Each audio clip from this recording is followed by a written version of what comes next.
sources on everything. Oh, hey, you can hear me now. I can't hear myself, but apparently you can hear me now. Okay, welcome in, everyone. Happy to have you. Welcome in. Welcome. Start of spam week. I can't hear what's going on in the stream, and I can't hear if any music's playing. Let's see here. If we can't remedy this.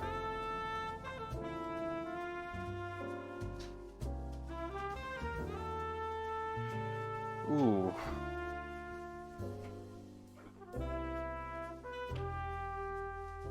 Hi, chat.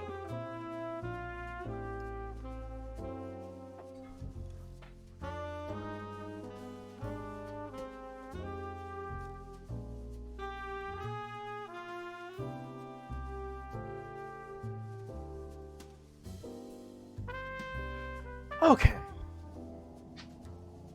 Nice. Sigh of relief on my part now. We're good to go. Audio's fixed. How is everyone? Happy to have everyone in here early. I saw Tree out earlier. I see Buns in chat now.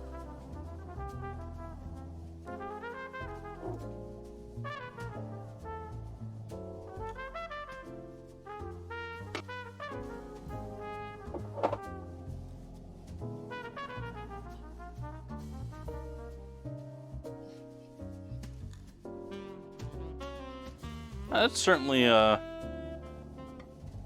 something you'll be mindful of in the future and want to avoid.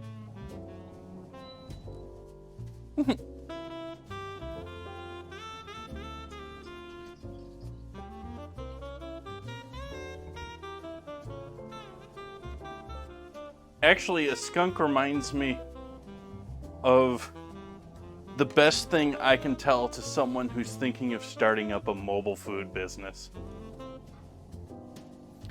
Because with mobile food businesses, there's tons of prep. You have to be ready for your whole day ahead of time, then typically move to where you are, because you're only doing really final cooking at the very end. You're mostly just warming stuff up. And the thing that I tell people that are wanting to get into a mobile business realize you can spend all day making the best batch of food that you have ever made, and then hit a skunk on the way to the place, and no one will buy a thing from you because you smell like a skunk.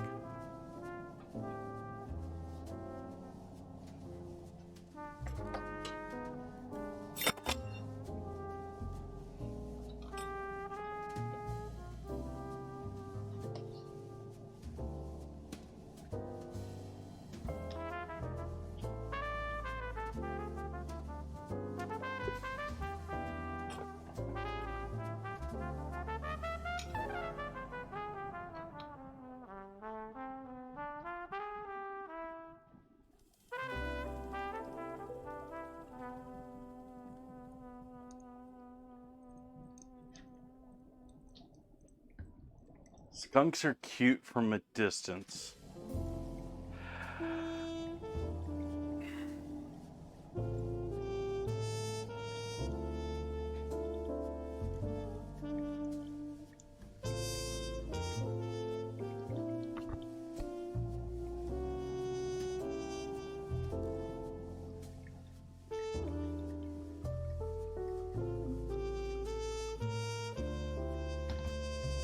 So I'm all stocked up with spam for the week.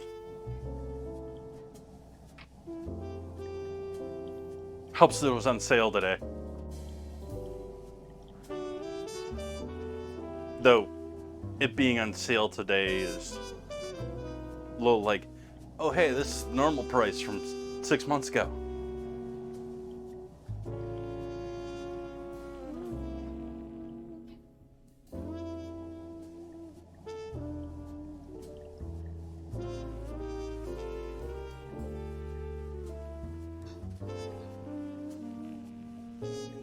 They didn't have a wide selection of other flavors, Nan Reader. They did have a turkey one that caught my eye, but I thought, I'd just go with the tried and true, especially since it was the sale just on the... I didn't even see the original, like, not reduced sodium one. So these are all the 25% less salt.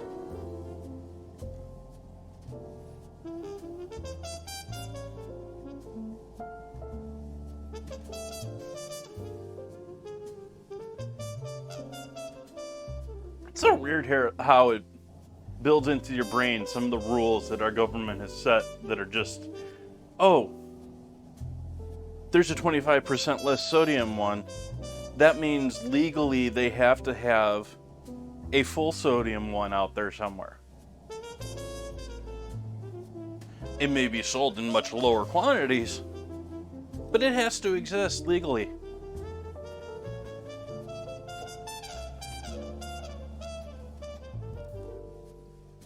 Same thing with if you have a diet product, it has to be a diet product from a normal product.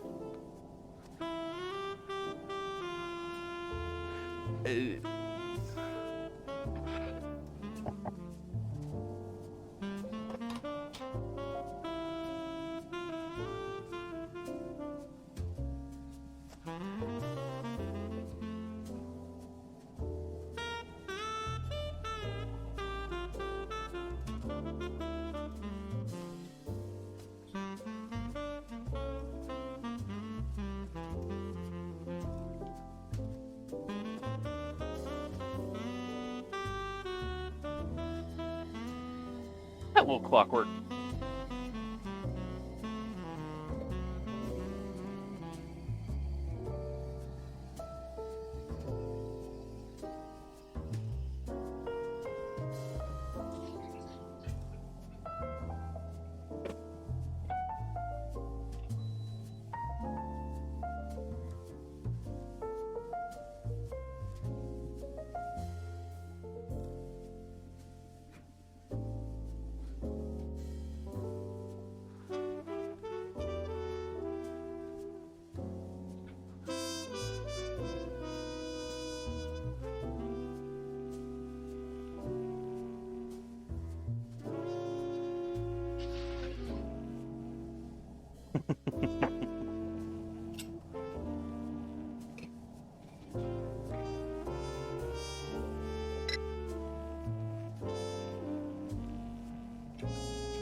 It mostly has a bad name because in the past, meat industry was much less regulated, and canned meats like this were much nastier than they are today.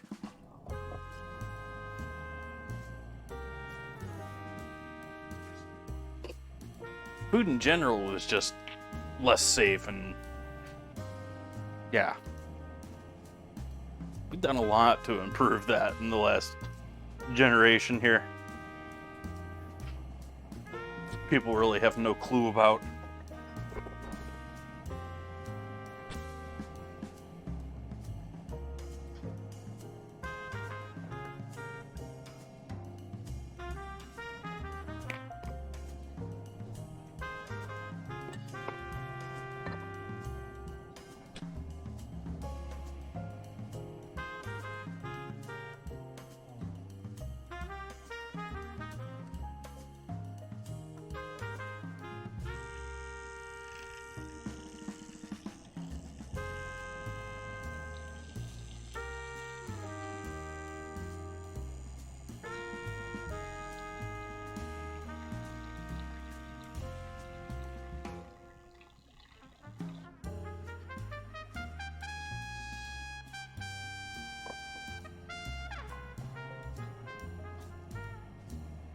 Cheers, folks. Welcome in.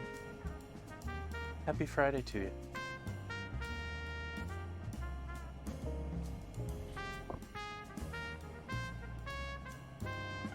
So we're starting tonight off with boiling some taters.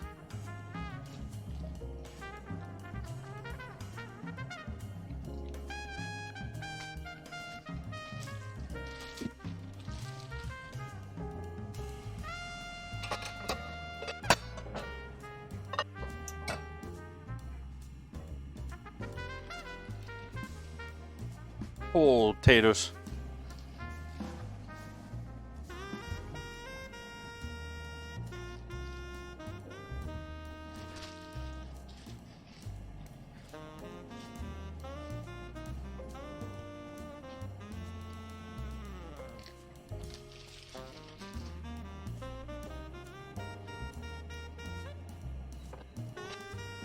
Not much room on my dry storage over here at the moment.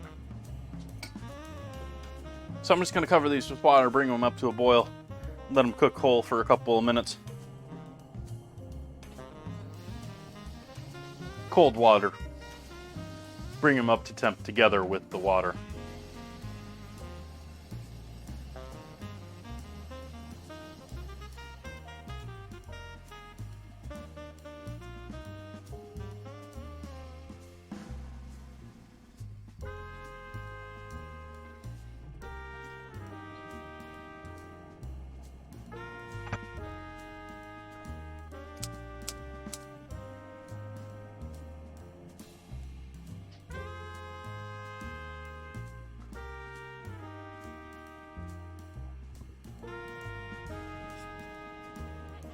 All right. So what are we going to start with as far as... Well, we can do our other prep for these. We can grab our... If you haven't figured it out, the potatoes are for the Spam Tots. I'm going to need a sweet onion for both of these projects.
I don't think you can hear it. I think the noise filter is getting it out.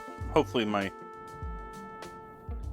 dryer running is not making it.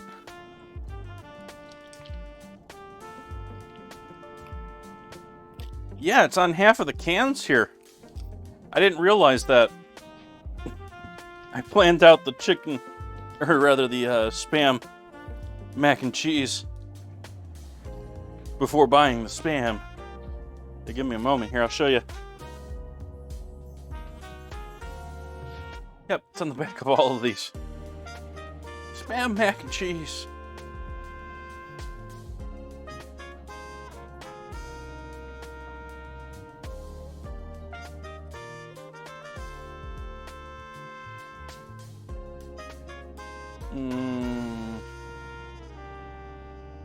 And how do I want it cut for...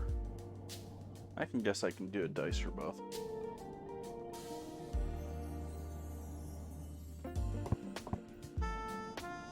That I sort of doubt, Clockwork.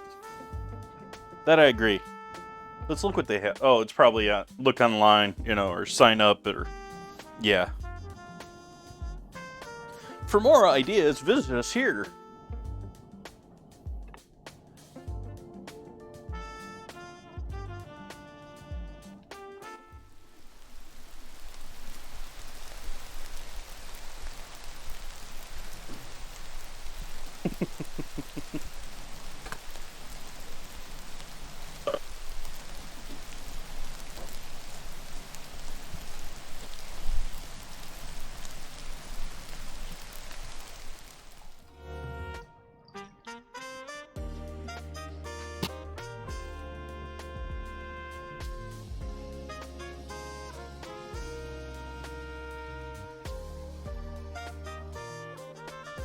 Hey, Evangeline.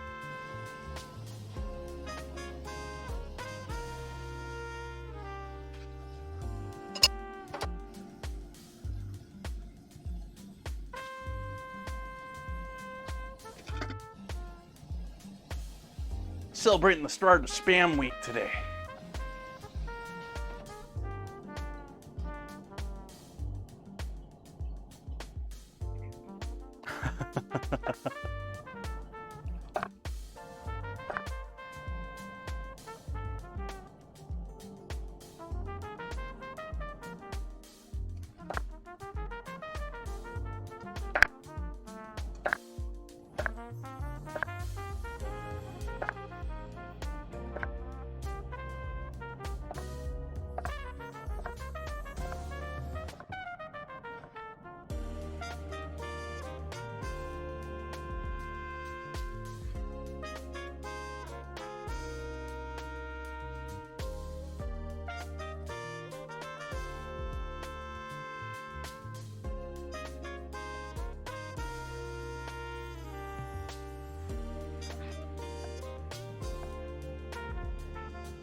Yeah, I'll skip the clove.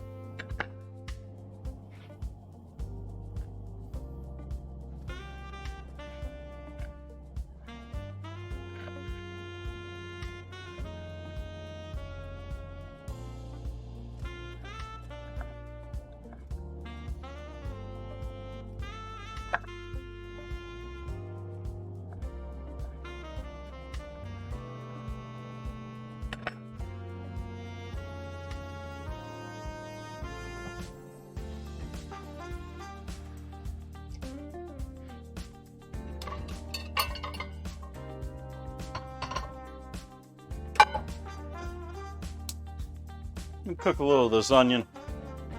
I'm not gonna cook it heavily, but we're gonna at least sweat it out. Maybe about a third of this.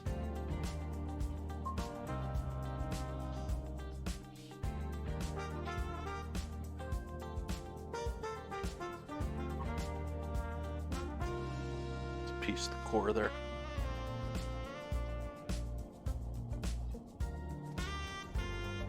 Hawaiian Power Bar. Hawaiian Power Bars. You're worrying me what Hawaiian Power Bars are.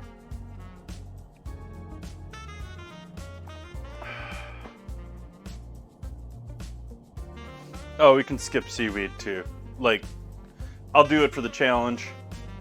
I'm generally not a fan. I'm especially not a fan of seaweed wraps. I am not a fan of the, I don't know, the combination of it. Like, I don't mind some things that are sort of like chewy like they are, but the texture of it, I just can't do it. It's one of the few things where it's just like, yeah, I don't want this. Why did you do this?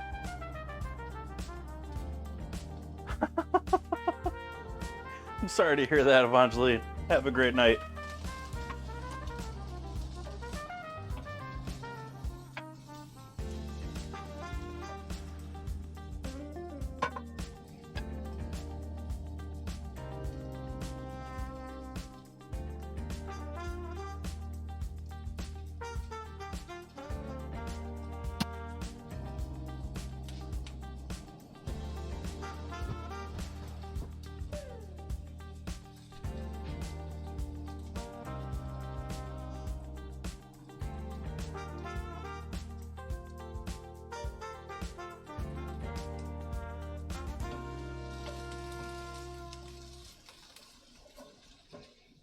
We're just sort of actually bringing the onion to the same point. We want this broken down enough that it's not really like super solid anymore. And we're gonna mix it with this as far as making our tots.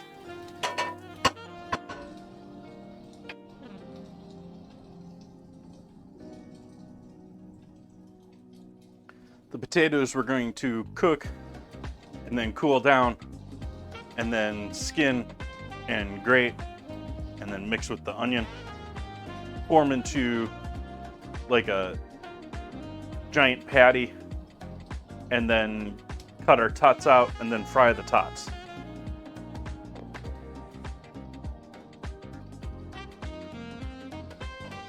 Oh yeah, I'm adding Spam somewhere in that too.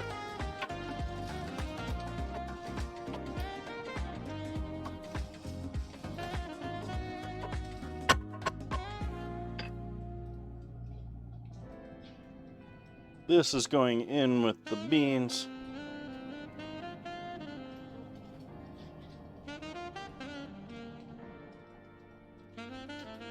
Let's open our first can of Spam.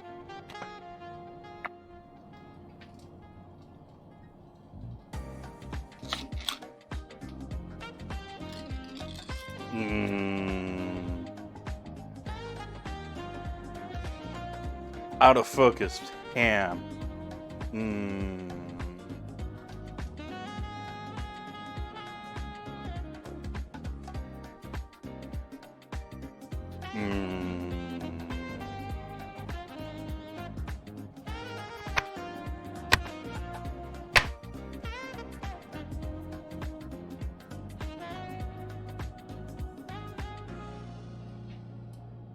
Just like that, Bun Buns.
that's the spam for our spam tots, where we'll mix that in with grated potato, our cooked onion, and maybe some herbs and spices, some garlic, all that good stuff, and then sort of make that into like the way I've seen it done best in large scale is, I'm not going to make quite enough for a sheet pan, but essentially making a sheet pan, filling out that sheet pan, you know, that little like inch or so height that you have to a sheet pan, and then using a small die to cut down into that after it's cooled and sort of gelled together from the potato starch.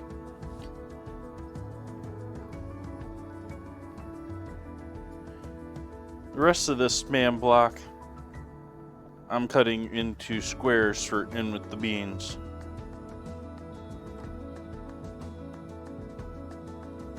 And I'm using white beans tonight because I felt like making white beans tonight.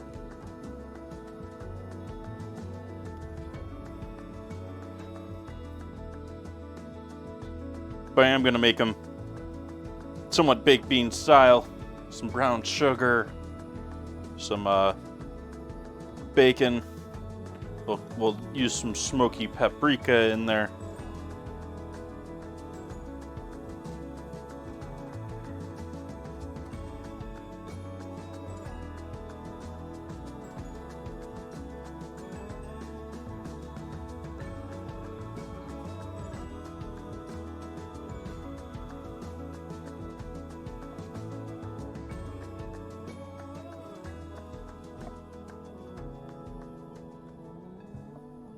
Spam cubes.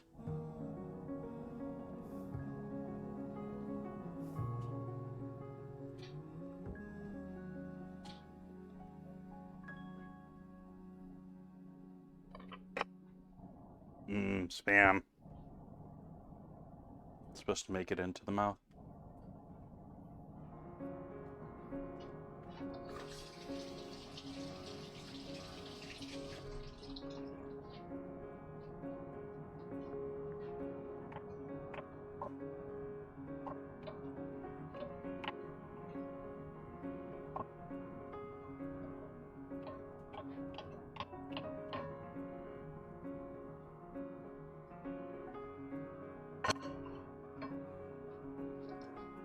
Alright, potatoes have been in this boiling water for quite a while now. And we're only really par cooking these. And so, replace that hot water with cold water now.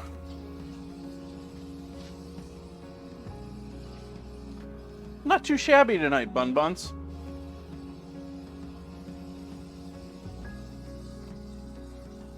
Welcome in, Will.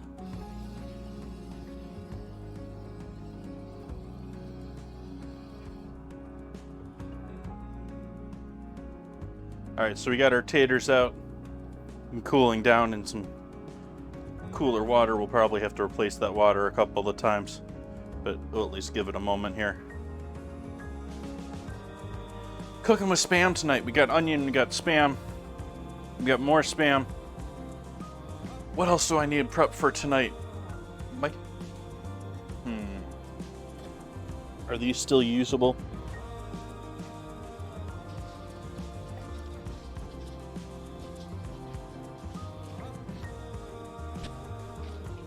They actually don't look too bad. The last three are the peppers.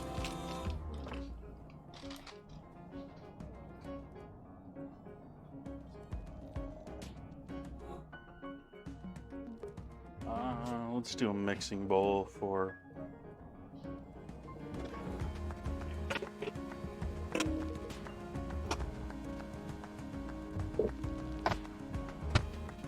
Gonna take the onion we cooked for with our spam tots, throw that in a bowl.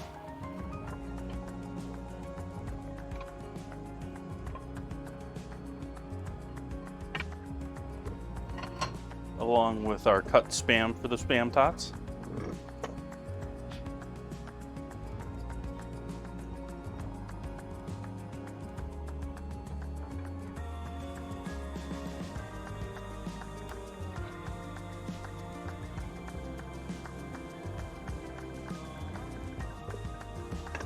Set those both over there, out of the way for the moment.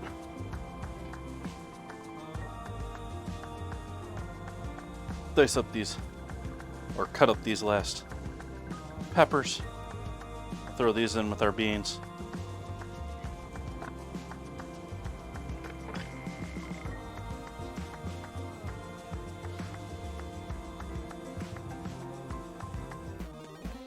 But otherwise, Chef is sitting here waiting for his dryer to buzz at everyone in chat.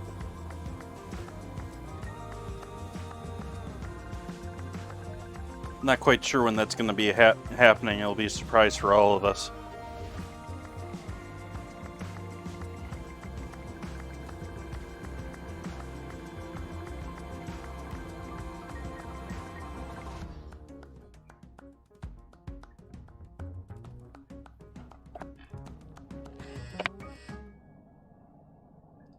It just so happened that I was that good on the timing of it.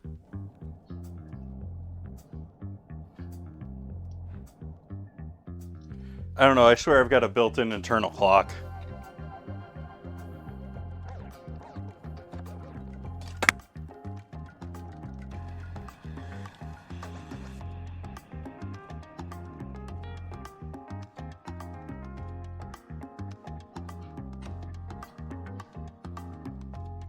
Been counting seconds my entire life. Whether it was staring at a line at the bottom of a swimming pool, or how many minutes it was going to take for me to get a dinner out for someone. Seconds, minutes.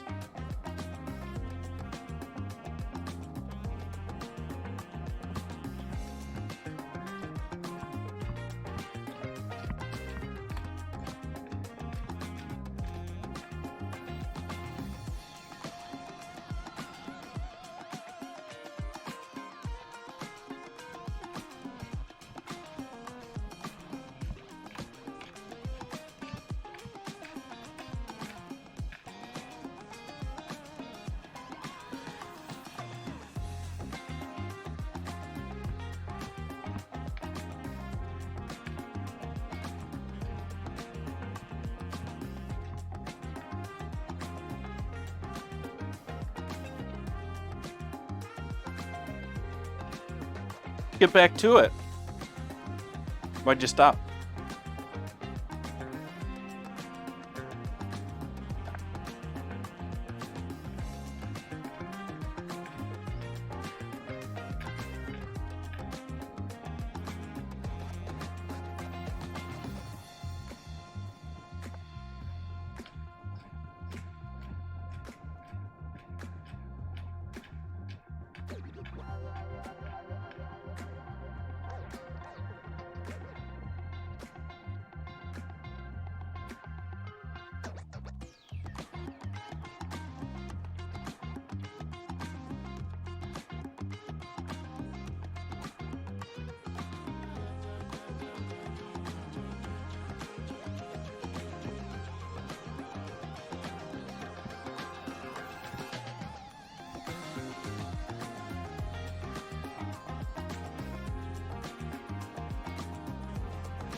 Sunflower oil in the pan. This is a thinner pan than usual, so this should heat up a bit quicker than usual. It's not one of the cast irons. This is, however, what I'm making my beans in tonight.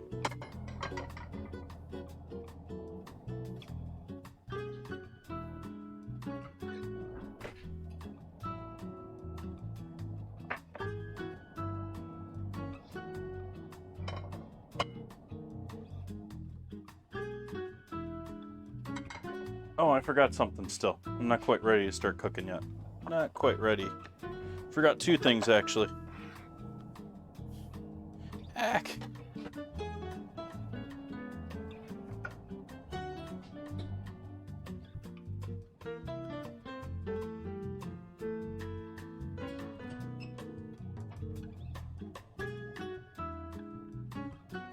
What did I do with that? Oh, it's up here.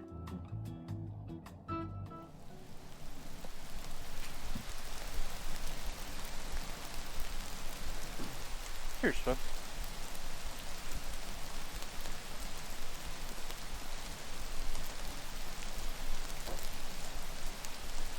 Answer in a moment here, Clockwork.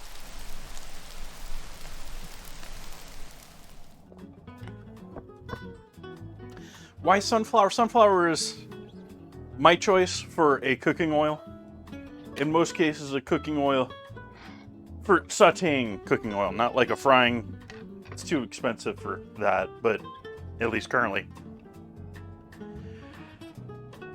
But my understanding is sunflower takes the least amount of actual land for production. It's the greatest production for least amount of land. It's one of the cheaper organic oils you can find out there. It's got a great heat point of 500 degrees. And it's a neutral oil. It's not got a flavor that's going to influence things greatly in any direction. I have a lot of problems with a lot of other oils. I don't really have one with sunflower. Not that huge of an advocate for it, though. It's just sort of what has been economical, environmental, and price point, my sweet spot.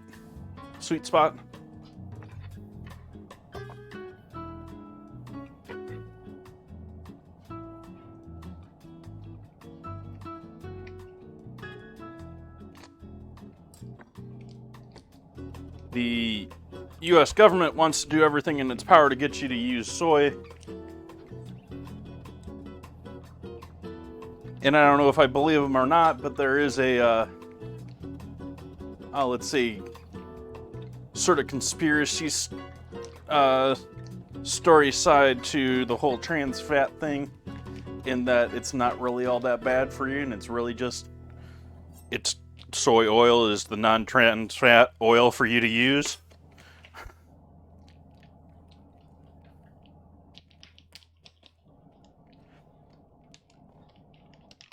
I don't know the health well enough or not, but it sounds like something a government might do.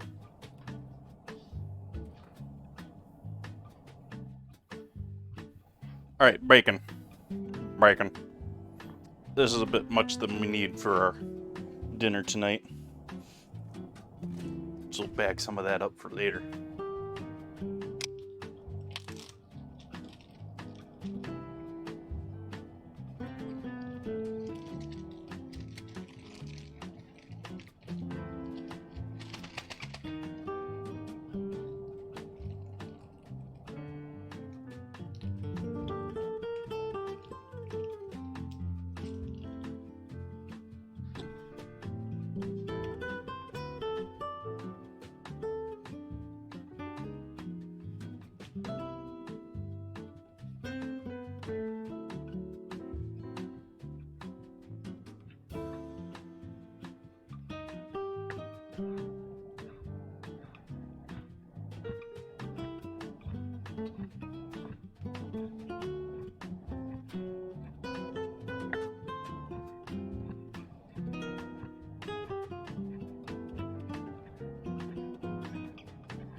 Welcome back into the home.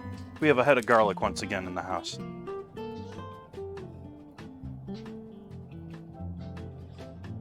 That almost sounded to me like we need to have an esteemed head of garlic guest.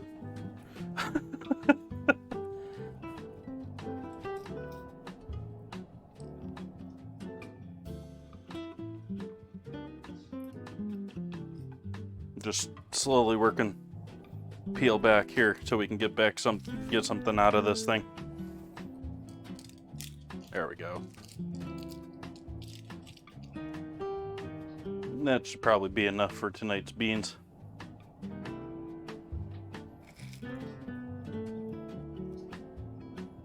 Keeping in mind I'll use some garlic powder on top of this.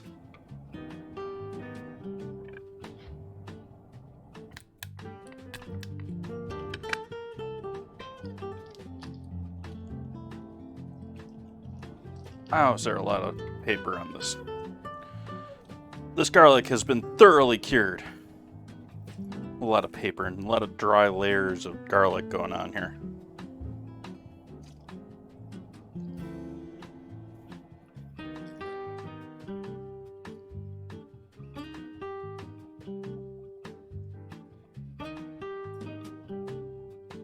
Then again, garlic, spring to early summer, at least around here. It's probably about...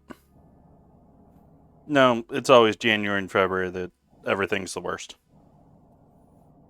All food is horrible in January and February. December, there's usually still enough stuff floating around.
Alright, heat back on the stove.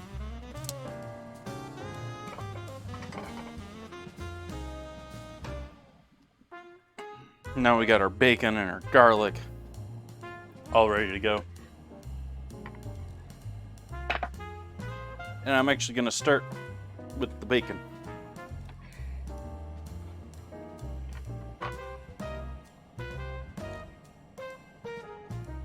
Mise en place.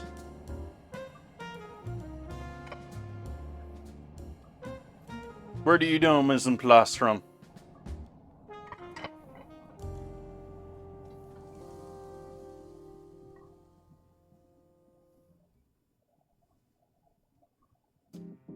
Really? I've uttered those words? I didn't think that I've uttered those words on stream.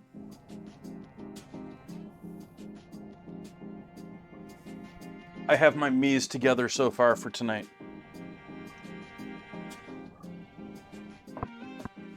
Mise en place, French for put in place, as in everything is prepared and put in proper place, so you're ready for service.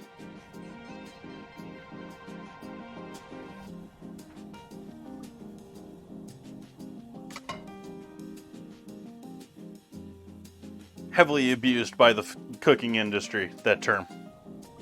And when I was there, the motto of my college.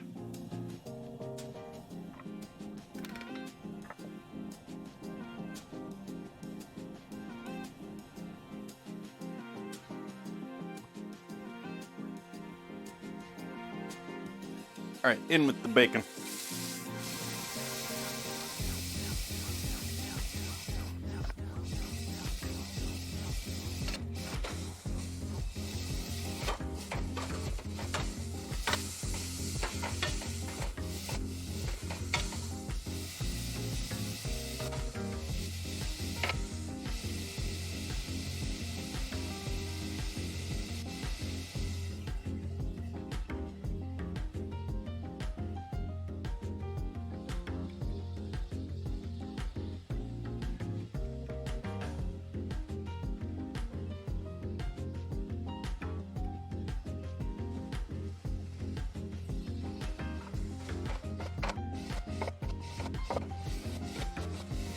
Loving the smell off of this bacon. This bacon's got an amazing smoked smell on it.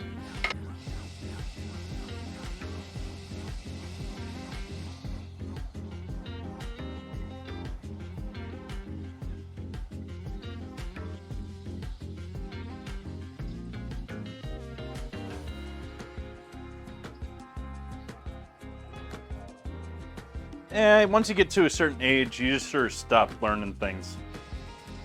I mean, you try and you pick up some stuff, but you probably forget more than you pick up. So, like, there's a chart that I saw not too long ago of the different ages and the peak for people to actually accomplish those feats. You know, like being able to learn a second language it peaks in like age 2 or 3 or something like that.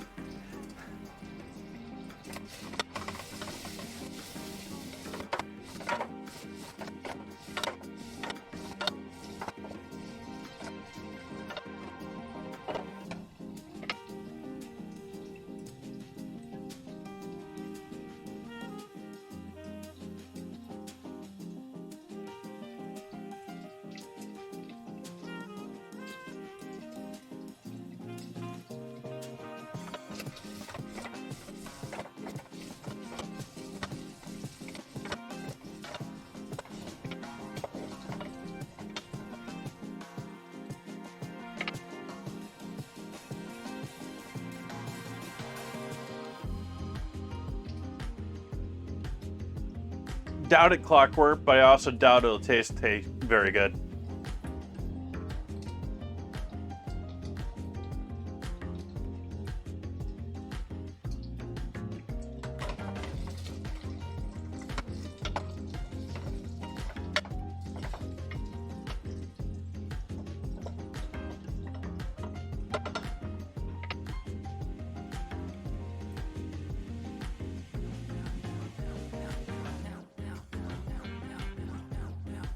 Stuff still decomposes or still degrades in a freezer.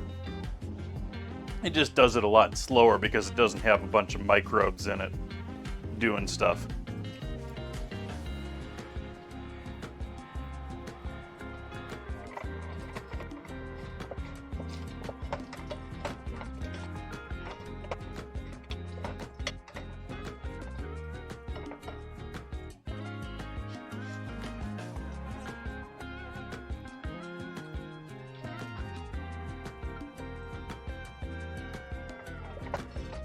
Okay, we're going to take this bacon off of the pan. But keeping as much as the fat there as we can and turn the heat off.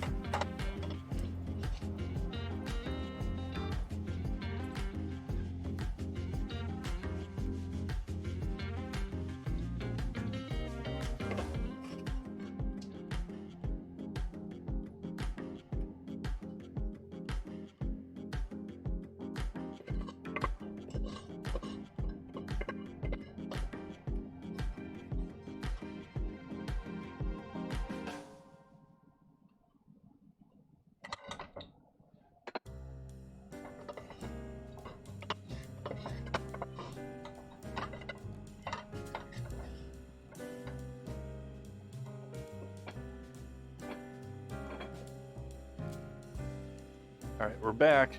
Got another 12 seconds on that ad.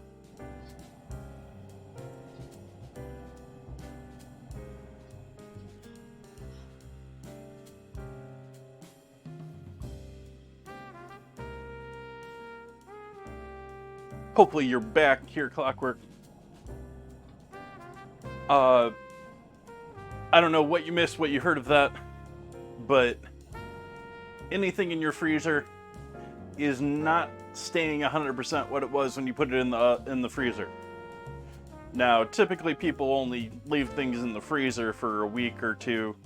Sometimes people buy bulk things and they'll do it over a couple of months. I generally don't recommend keeping anything over 6 months.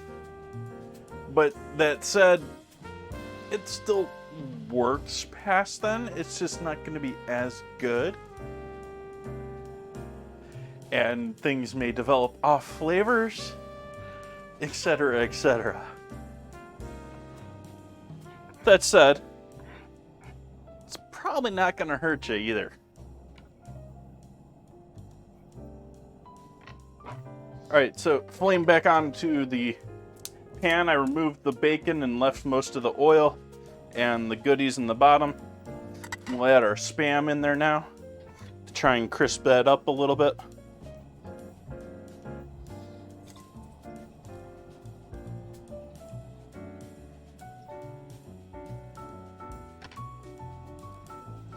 Butter's a good one. I try to always have a pound of butter sitting in my freezer, just because I forget all the time when I run out.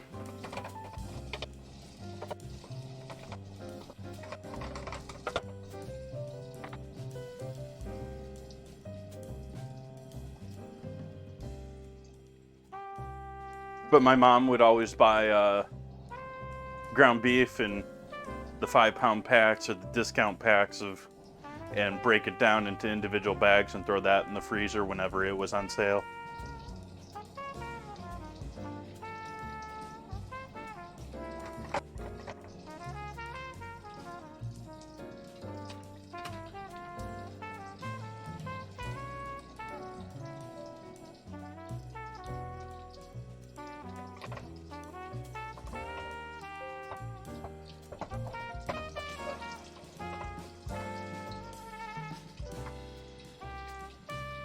Use that tasty bacon fat to crisp up our Spam.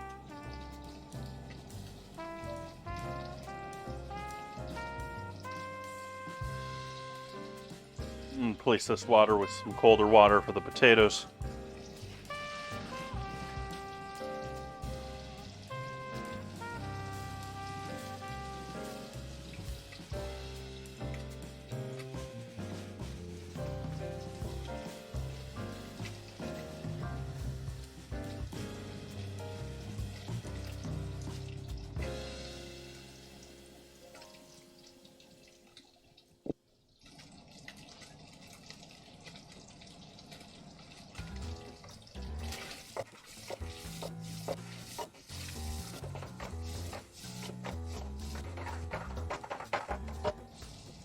Yeah, getting either a vacuum sealer like a food saver.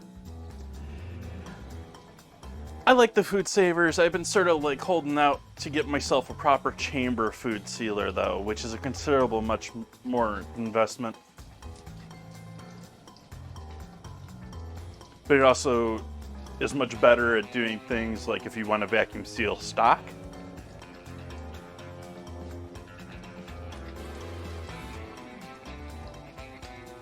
The food savers will tell you they can do, well, they'll try and market it to make it sound like they can handle sauces.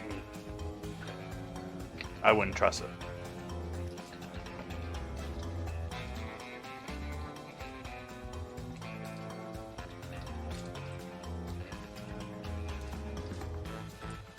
They've also got some nice ones now that I've seen that are actually like hanging ones that would be cool for doing liquids too.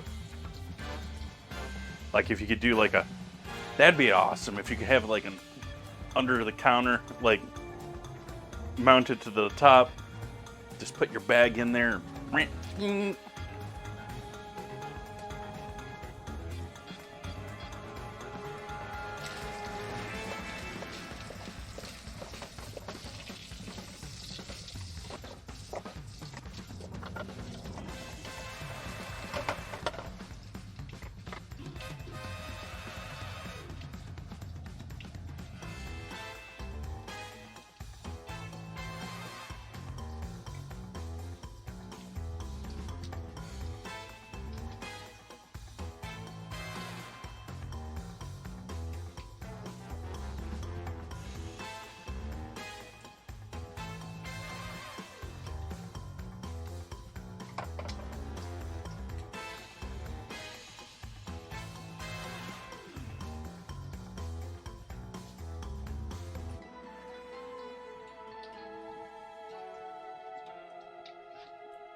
Why you no crispy spam?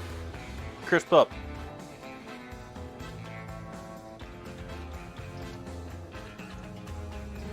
Spam's taking considerably longer to crisp up than the bacon did. It really needs to up its performance at this point. It's just not competing.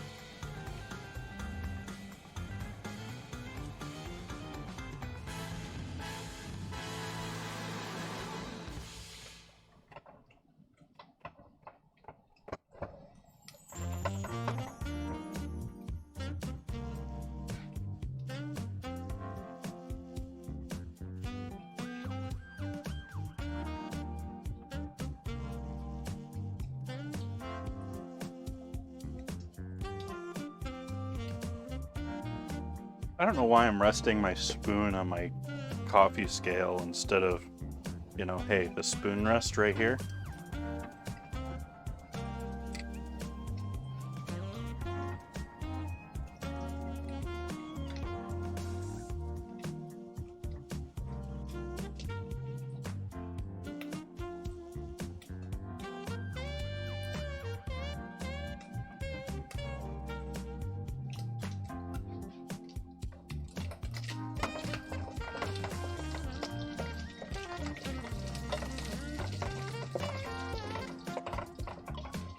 Now we're starting to get a little crispy. Now we're getting a little color going. I put it right back on the scale.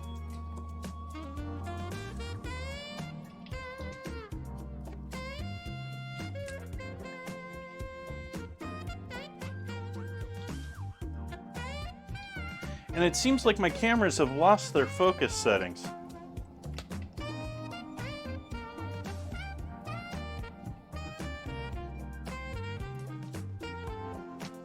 Yeah, it's back to autofocus. I don't know why this program just like decides to randomly like default things on me. I don't like this OBS. You need to stop doing this to me. Yep, it did to both of them.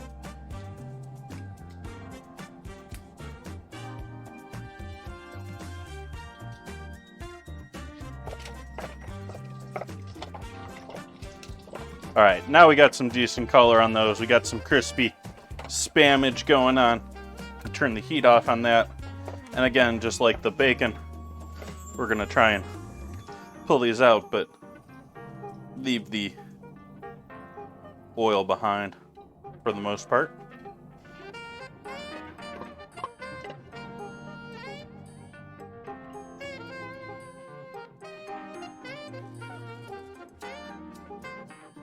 They're nice and crispy though.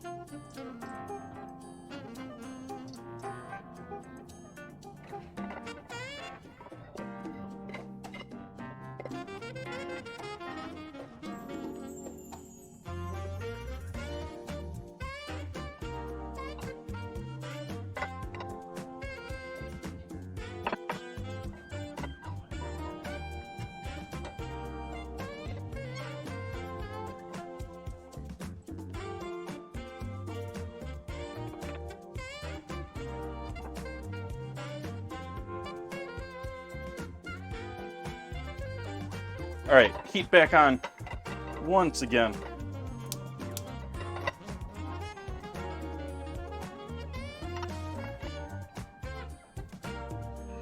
And this time, garlic, onion, and peppers.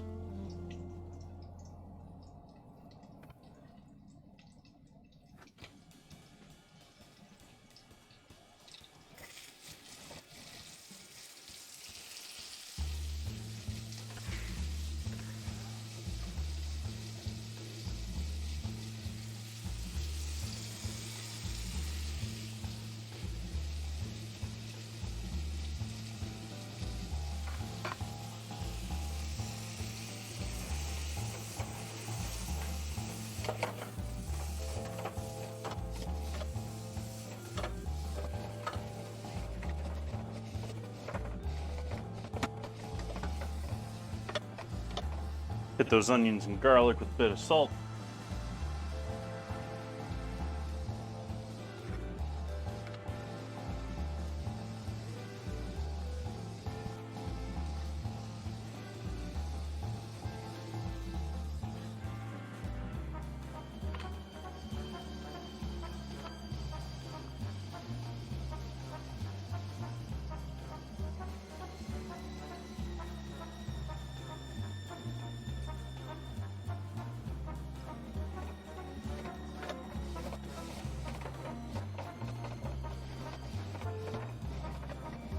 Now, as far as the glazing buns, I think these are doing a pretty good job of that.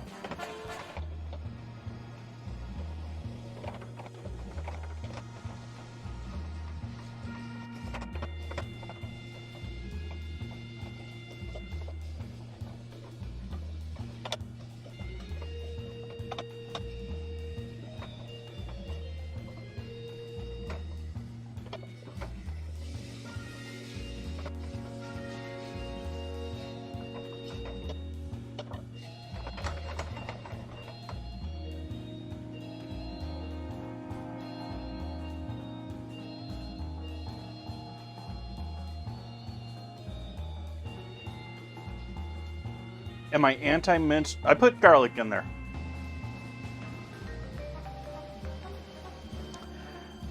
I am in the... I think garlic powder is a wonderful alternative to fresh garlic, much more than many people think. We'll use some dried garlic in here too.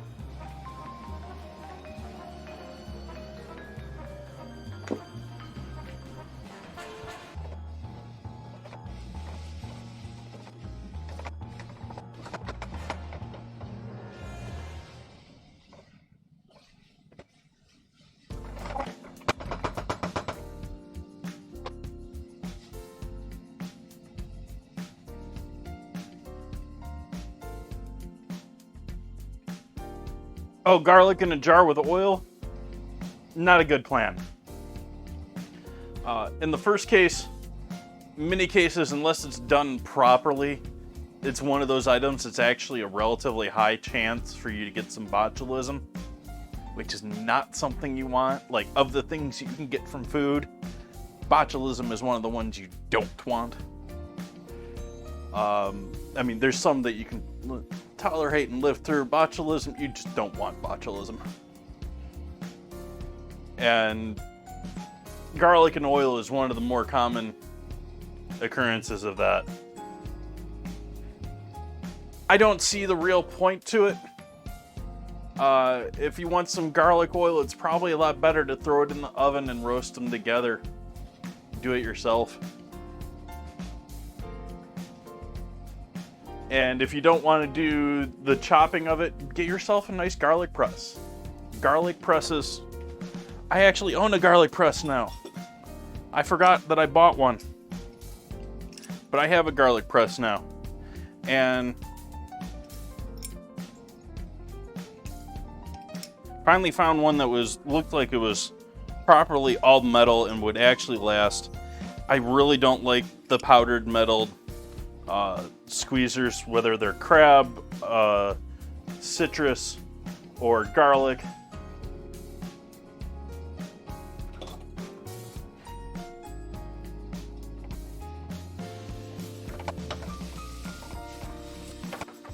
I understand if getting garlic fresh is hard to do,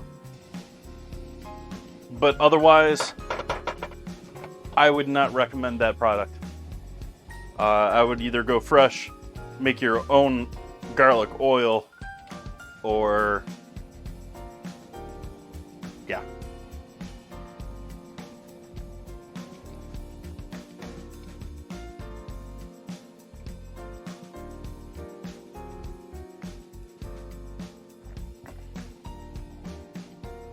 If you want to be lazy about it, I'm sort of in the category, if you want to be lazy about it, be lazy about it. And if you're going to be lazy about it, just go to the powder. Just skip everything else.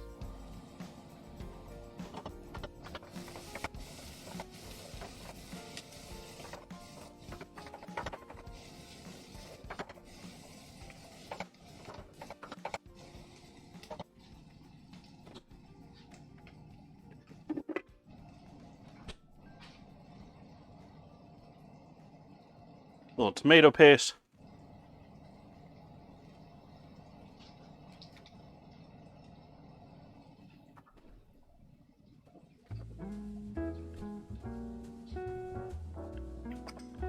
Smoked paprika.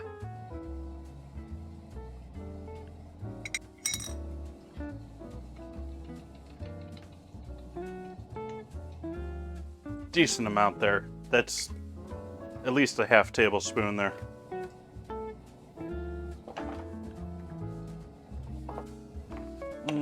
What else do I want to throw into this? A little ginger. Ooh, that was more than I was anticipating.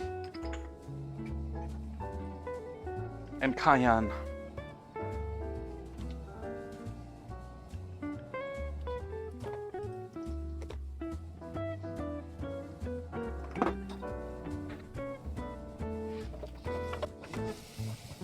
We'll mix these all together, get those spices a little toasting heat.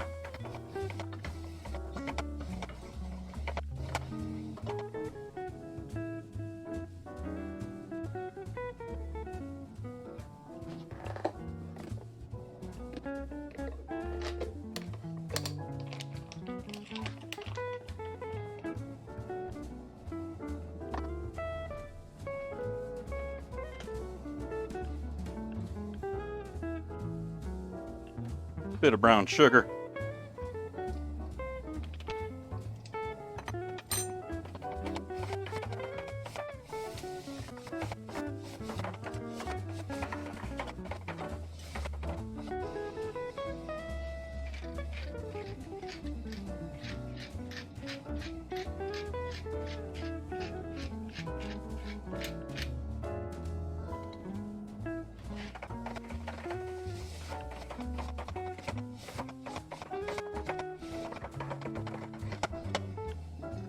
Heat off for a moment.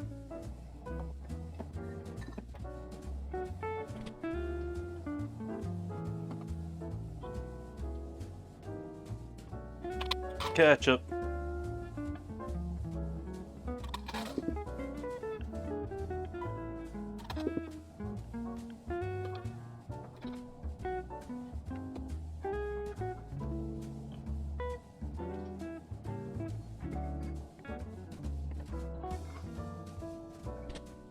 Mustard. Oops, new container. Gotta take the seal off.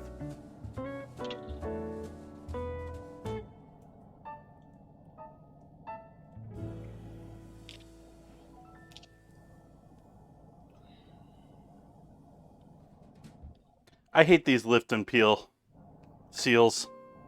These things, they never work. Like, I'm gonna rip this thing off before it comes off of there.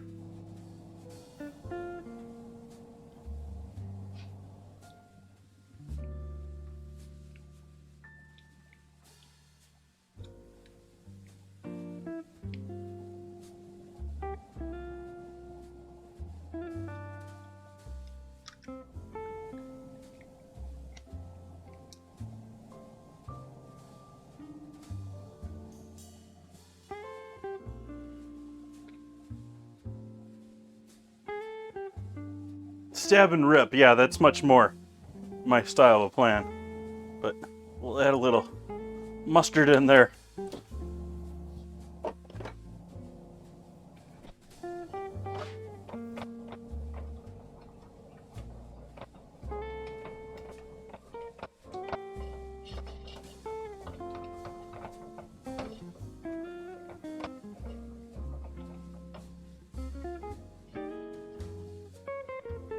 We'll add a bit of bourbon in there. Just a bit. New bottle in the house. I went through the Maker's Mark. Still had the Blantons, still working on the Blantons. But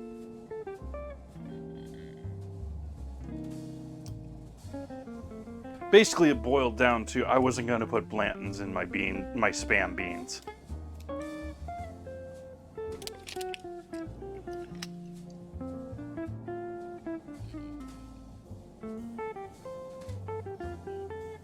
And so we'll give a... Flame is off here. There's no active flame here. Do not advocate pouring into a pan from a bottle if there's any sort of flame involved. But we'll give that a healthy douse of bourbon in there.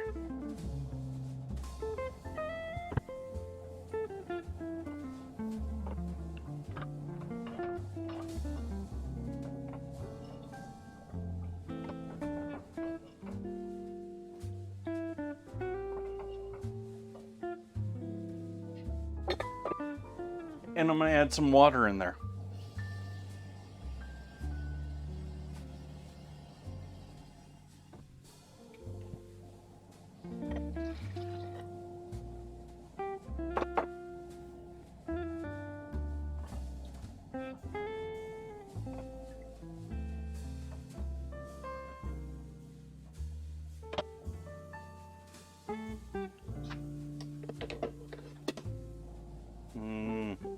Okay, what else do we have to go in there other than the beans?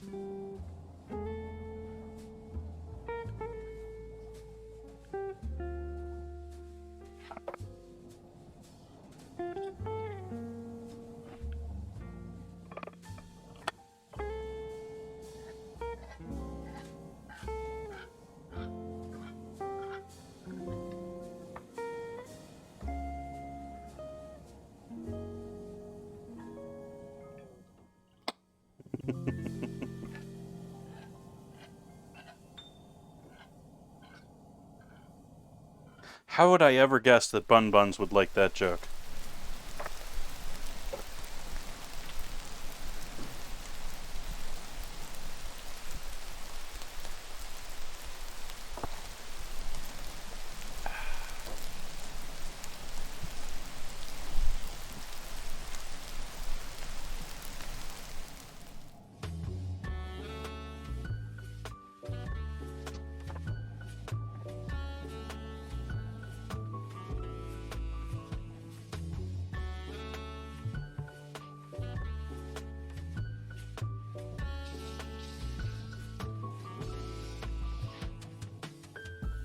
And I like using the corner of my... It can be a disaster, and I don't recommend doing this in a house with multiple people around, especially multiple people in the kitchen around. But I like taking my beans and just setting them off to the side of the sink. Use the can to keep the beans from touching the sink. Just let them drain. Just let them hang out.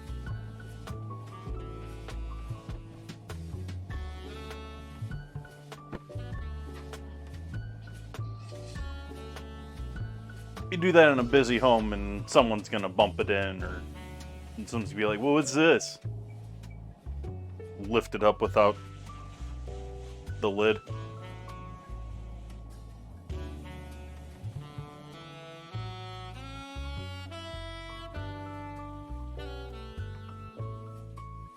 You wash your beans with water. It's not a horrible plan. Depends on what you're after. I mean, there's people that save the bean liquid special, especially vegetarians. Vegans love using, they usually typically use chickpea water, but bean water is one of their big uses for trying to replicate the same effects as eggs.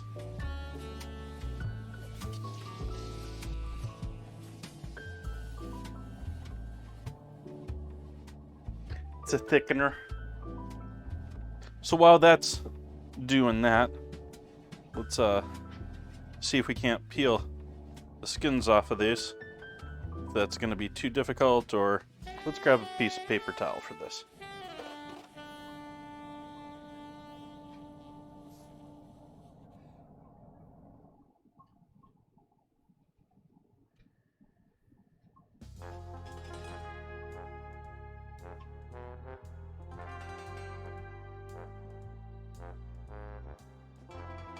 That's not coming off very easy. I might just peel that.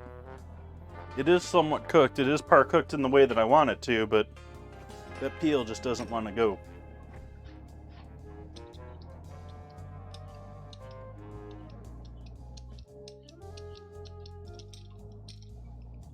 In fact, that potato is downright cooked.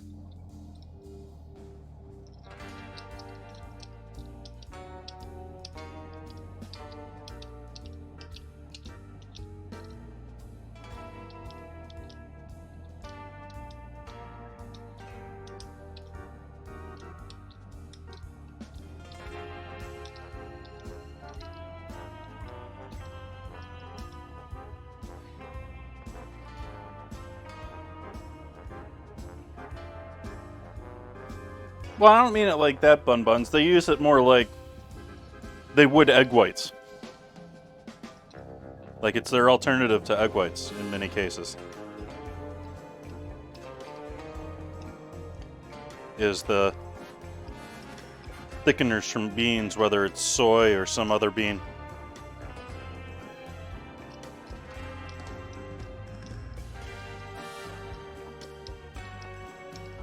It's also why you'll find like soy lecithin in your chocolate.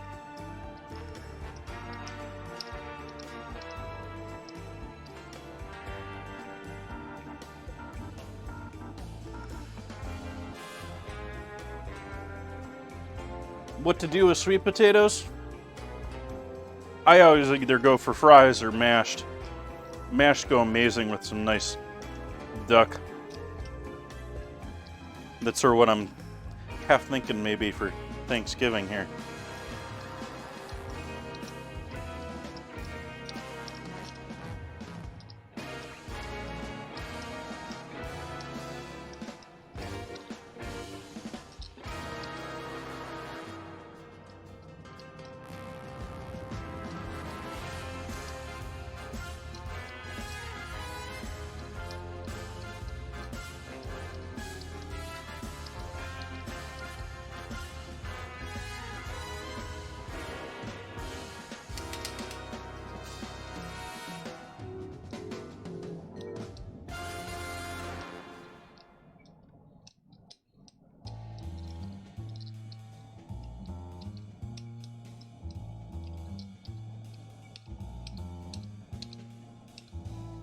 Sweet potato chips are pretty good too.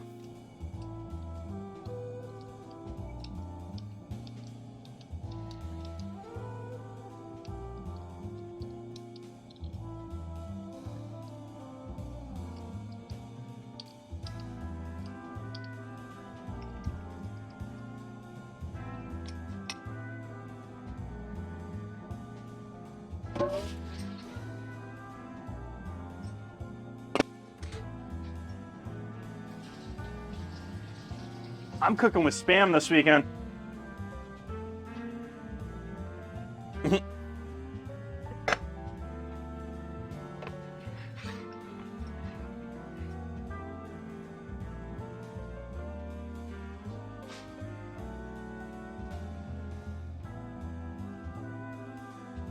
Ooh, 5 days off.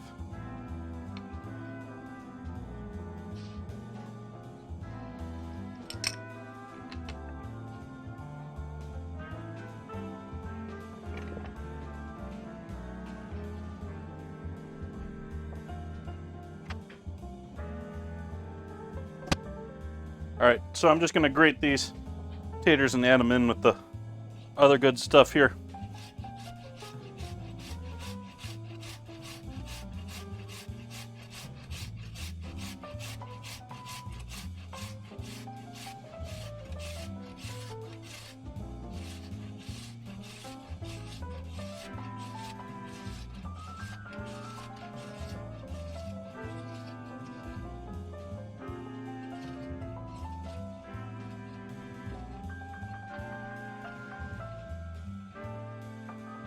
Yeah, the weather here has been nasty lately.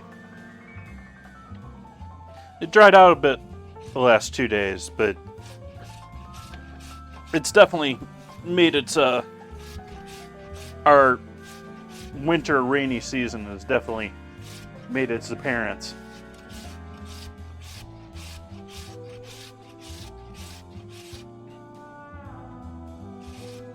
Oh no, it's to be expected, Bun Buns.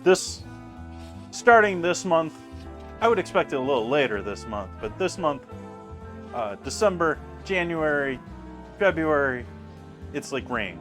Like, it may be wine territory, but in winter, we're a little like the stereotype of Seattle. It's just rainy. Meh.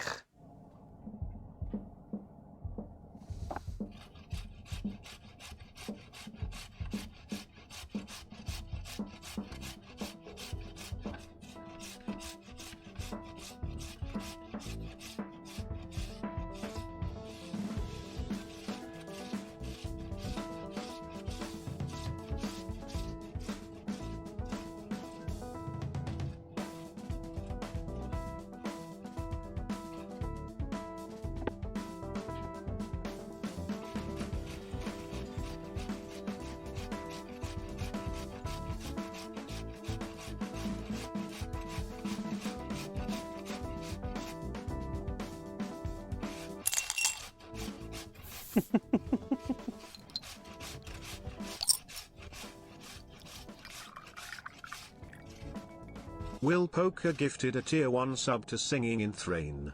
They have given 10 gift subs in the channel. Is that echoey for everyone else, or is that just me? Thank you so much for that sub, Will. Greatly appreciate them.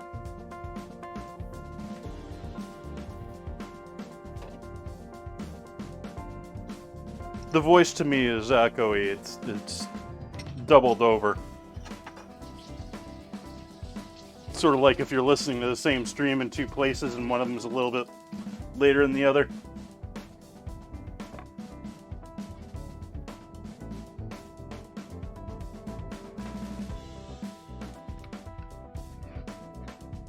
Alright, so we're adding our shredded cooked potato, or par-cooked potato, in with the Spam and onion. And then we're going to season these up, make our Spam Tots.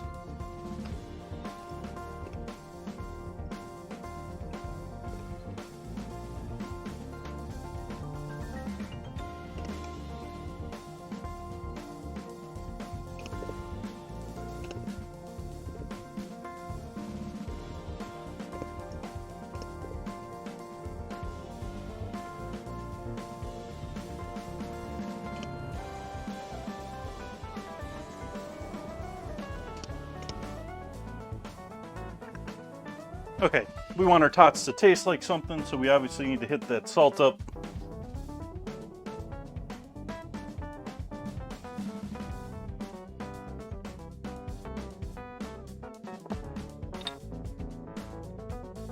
I think this is a time to add a bit of MSG.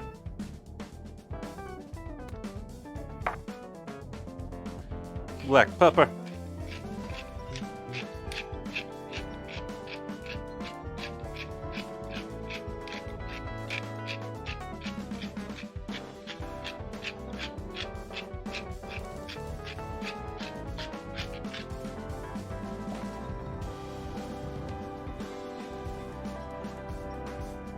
Bit more cayenne.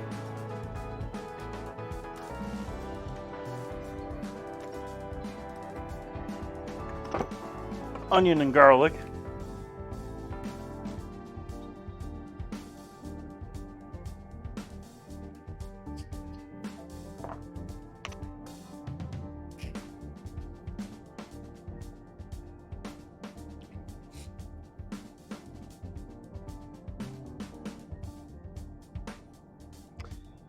Will, in order to get the best ones, it's really a time thing. And actually, I'll often cook them down until there's like no moisture left in the pan. Add more moisture into them so you can continue to cook them. And that's really the only way you're going to get to that really beautiful, golden, deeply cooked onion. It also takes, it's also good if you're going to do a bunch of it, or you want to find a repeatable recipe, find onions that work for you. Because the onions will have, some onions will be horrible for caramelizing and some of them will be great.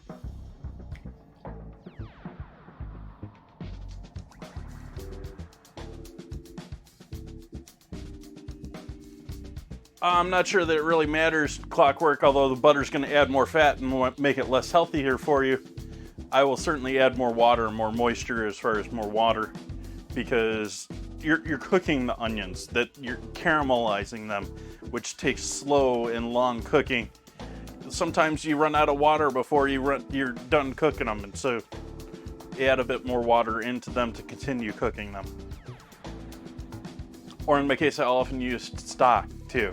Like, if I've got stock available, I'll use stock. What am I forgetting else that I want to throw in there?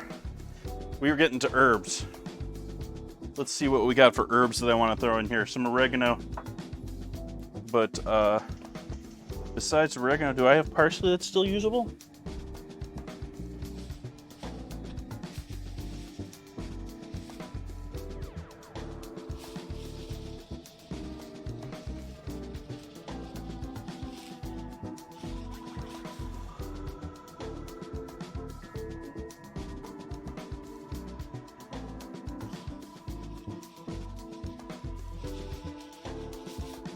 No sweat. That's what I'm here for, Will.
Okay, so fresh parsley. Where's our oregano? Oregano.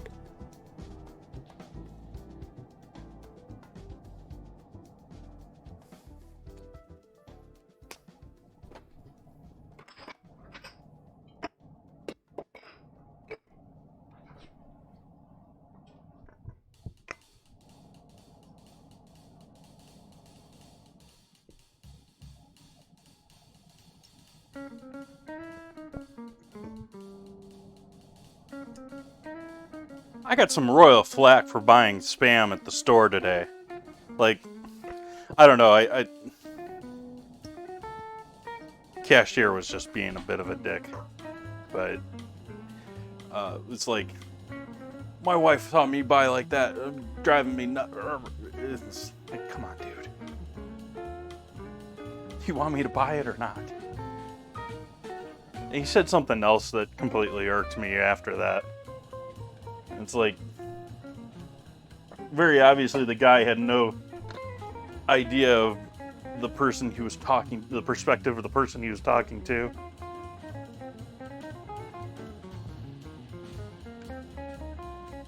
French onion soups, nice.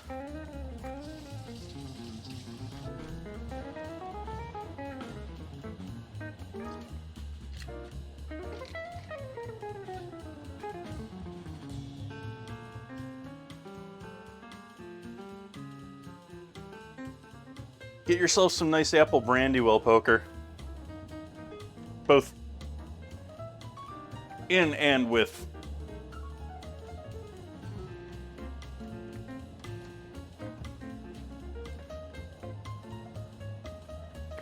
All right, so we got our beans back here. Well, not our beans quite yet, but our bean pot liquor deliciousness back here.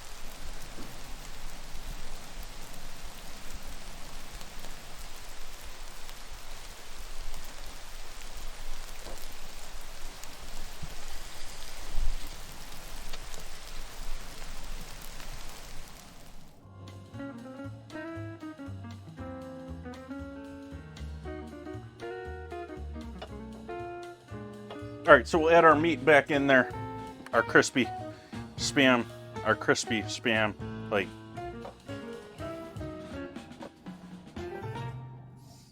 feel a bit like croutons.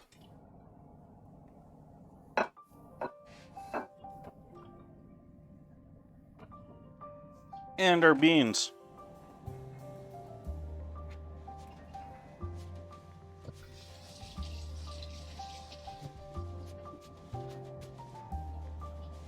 And I chose to do white beans tonight, because I guess that's my style.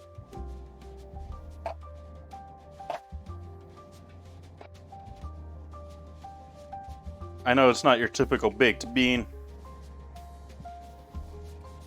but it's what I'm going for tonight.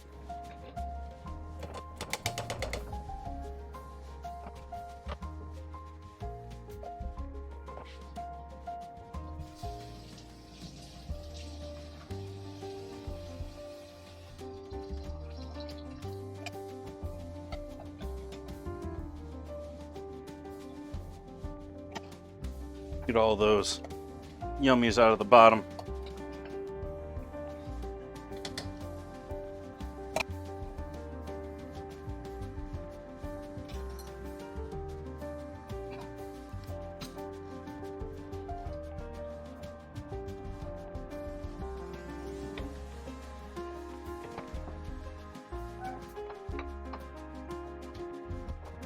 All right, gonna turn the heat on there. Allow those to cook a little bit. Actually, we're gonna put those on the side. This other burner over here.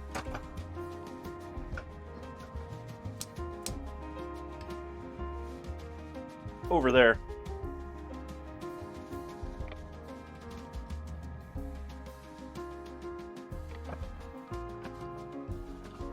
So those are just gonna heat up and become even more delicious.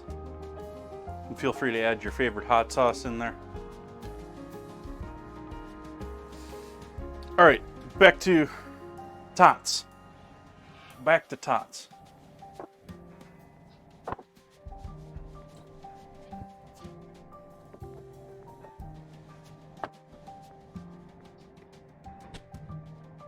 I'm gonna throw a couple eggs in here.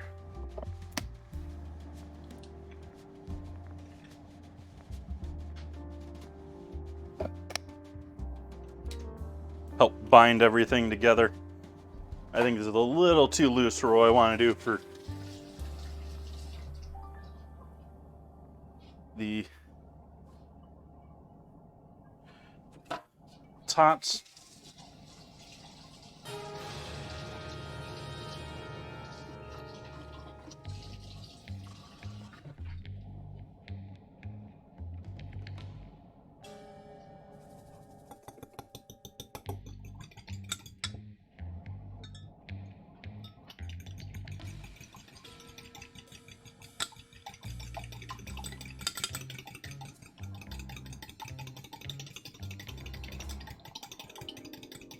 Do I dip my Tots?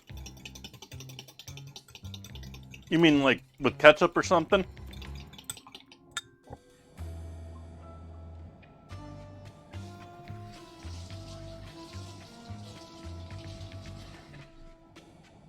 Well, here's a real question.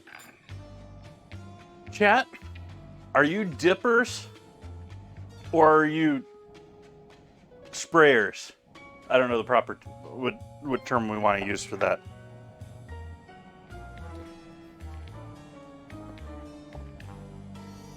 Do you grab the fine tip ketchup and just coat them all? Or do you hand?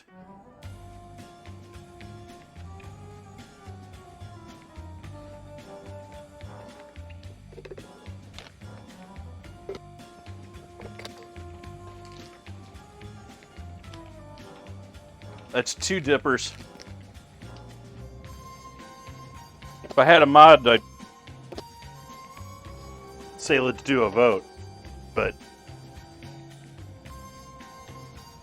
we got dippers in here. Now see, I'm much more of the, I want that fine, thin, very narrow streamed ketchup bottle, those real tight tip on them, and just coat it all.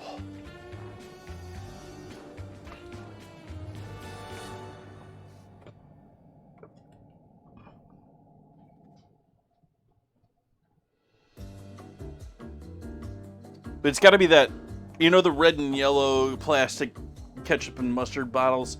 There's a specific red one that you see in restaurants a lot of the time, probably Restaurant Supply. It has the perfect nozzle, just perfect flow.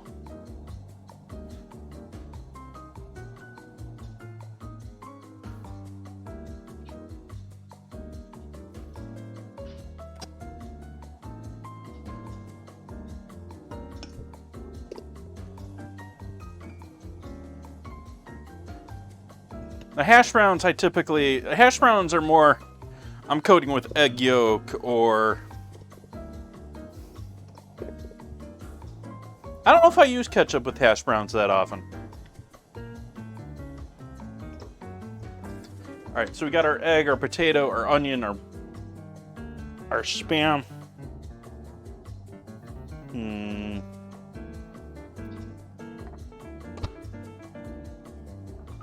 I don't know if that's gonna fit well in there.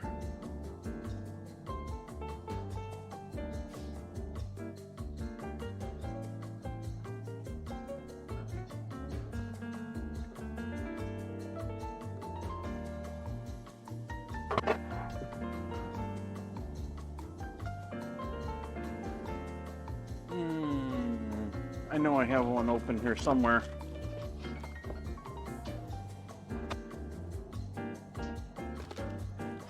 There it is.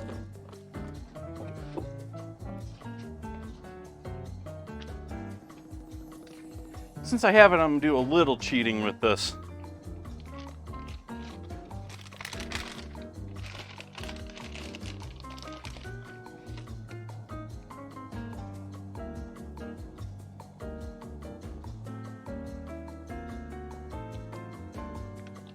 And use some potato flakes.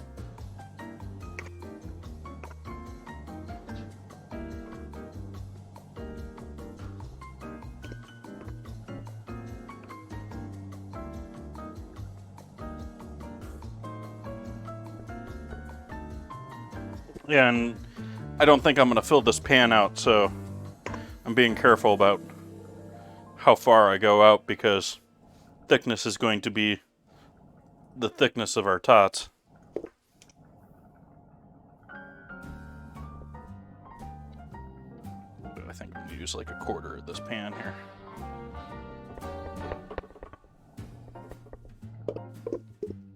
Just in between two sizes for me. I didn't think of a pan that would be, maybe a pie tin would have worked well for this.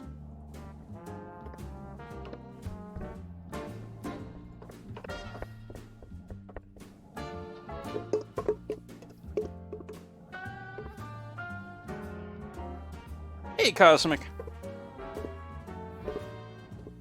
Happy Friday to you. Look at that beautiful bowl.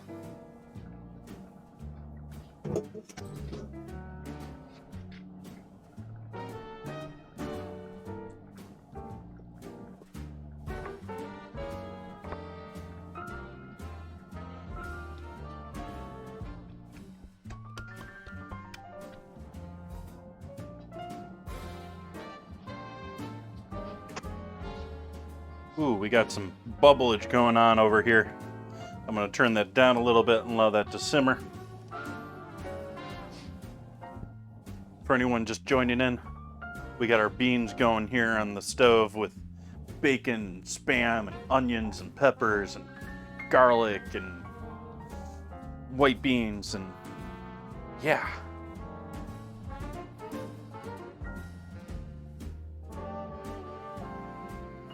Yeah, I got a small bread pan, but it was a little too thin for this too.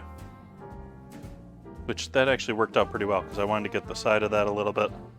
And I wanted to get the top with the leftovers. Using the like potato, almost like flour here to dry out the exterior surfaces.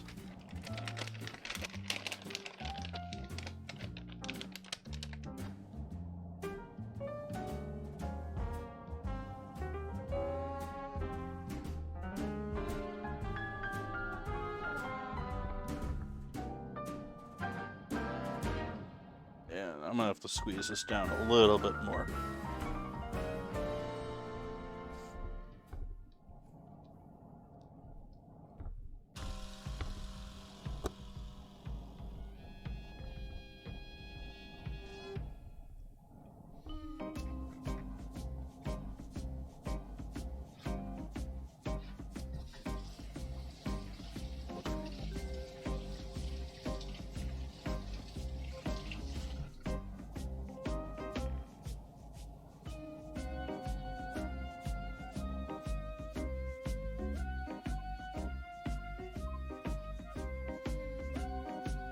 Yep. And the eggs are somewhat optional. I think they're just going to create a better product for me. And it's very obviously something you can do in bulk. It's certainly one of those things you can do a bunch of these, put them on a sheet pan, nice individual, throw them in the oven together in a sheet pan, and the next day you just take them out and throw them in a bag. Pull as much air out as you can so they don't maybe use the water method to remove the air from it, or vacuum seal it, as we were talking about vacuum seal earlier.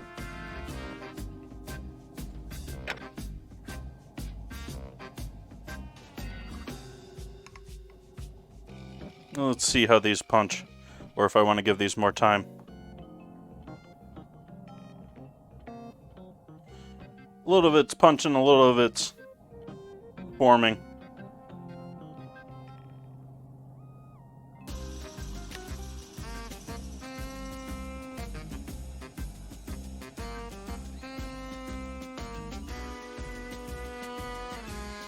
But yeah, that didn't punch very well. And so I think this is going to be best chilled a little bit here.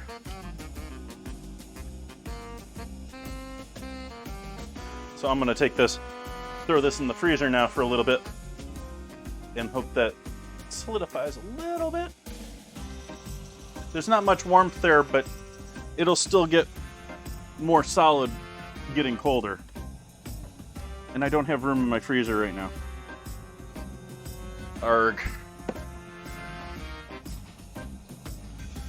I need to make chicken stock so I have room in my freezer again.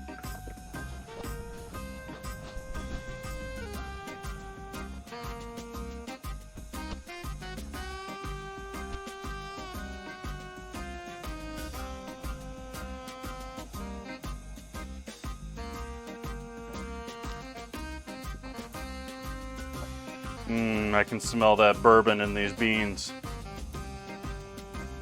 Them beans be smelling tasty. They be smelling tasty.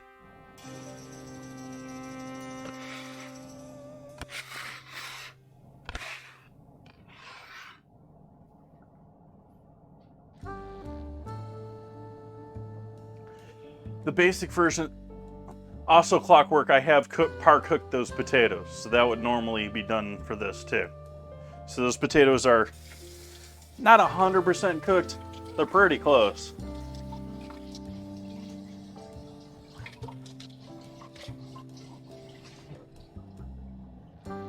Like, I would not complain if someone served that to me as those potatoes as baked potatoes when I peeled them.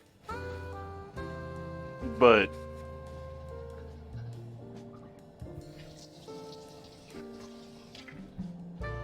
they ain't mashed potatoes yet either.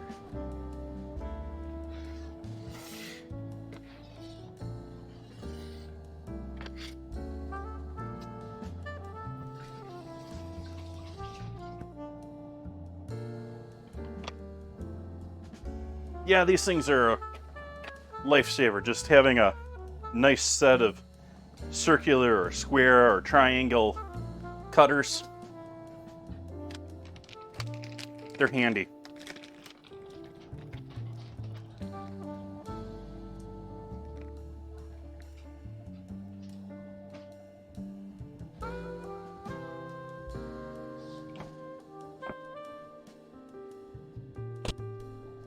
Close freezer.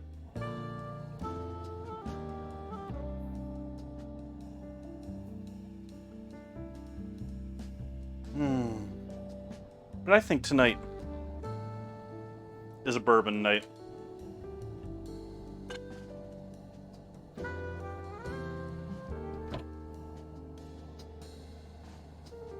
But I also think this glass needs a cleaning.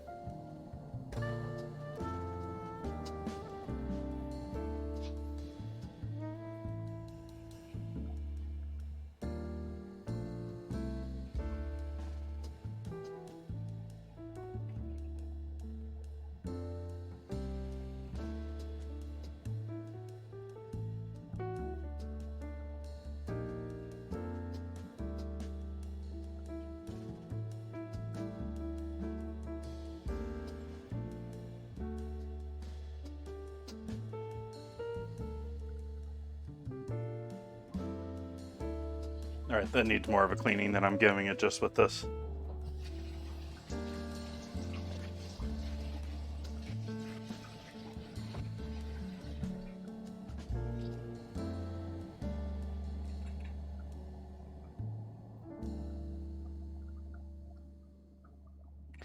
Tots are one of those things that are sort of fun thing to make, something different to do. I wouldn't suggest them as something to do. They're not one of the things that I'm going to say are going to be better than company-made ones. There's a lot of industrial technique that makes Tots much easier to mass produce.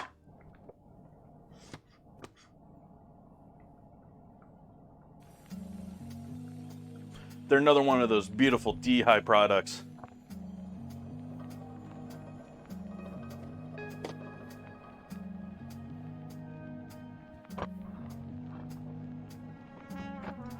Beans are still cooking a bit too hot, so turn that down a little bit further.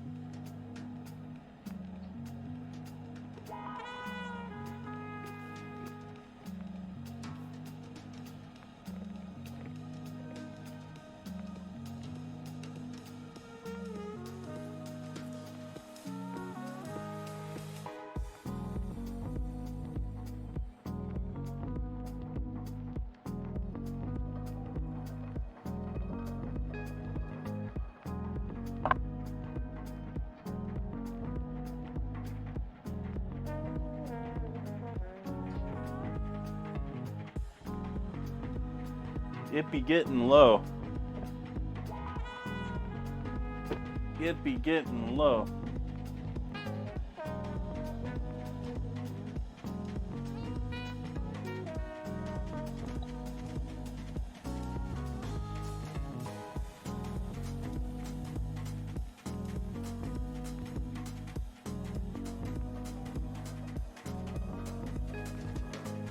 Only one more in that baby.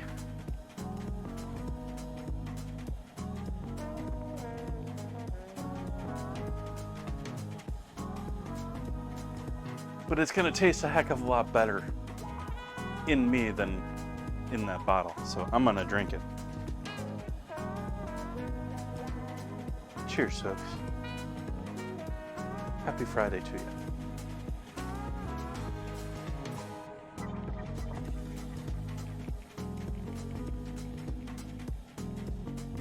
Wow, the nose off of that right off the bat. Completely different than I was expecting.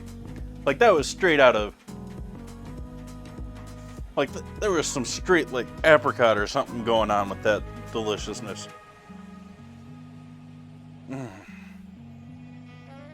That was like a flavor that I haven't picked up on since I had Glenlivet.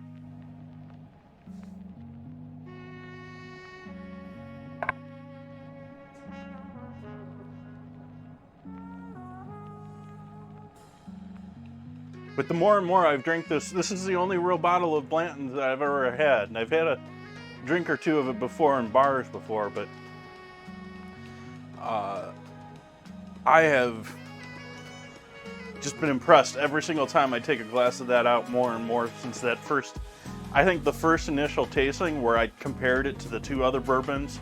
I compared it to the standard Buffalo Trace and to the Colonel Taylor.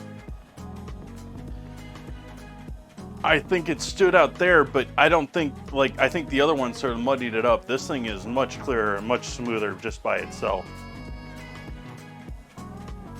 I had a bottle of Glenlivet for Thanksgiving last year, so it's been a year now. And I greatly enjoyed that. I forget if it was the 10 or the 12. I think it was the 10.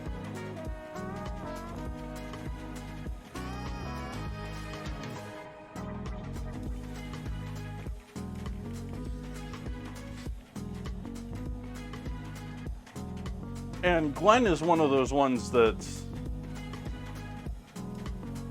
like, you get into scotches and you get into like wood nuts, like absolute wood nuts. And the guy that's behind Glenlivet, at least in modern days, is an absolute scientist and an absolute wood nut and knows all these different woods from around the world, and that's like his thing, above and beyond even the fact that he's a master distiller.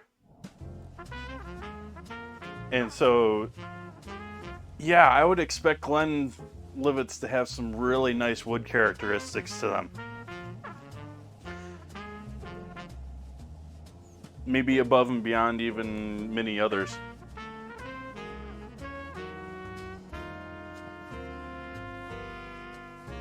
Brooklady seems to be the one that everyone wants these days, though. They're making all the ones that are like, oh yeah, that's the bottle to get right now.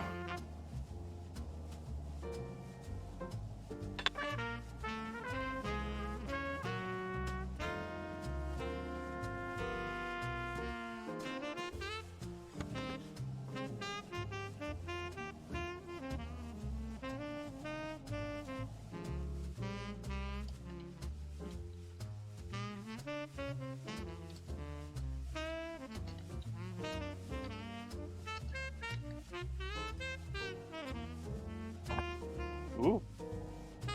Oopsies.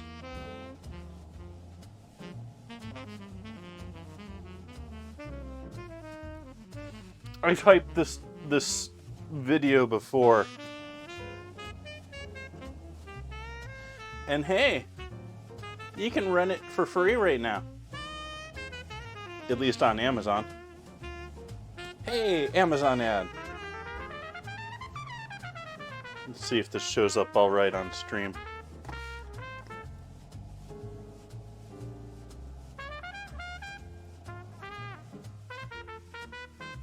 There we go.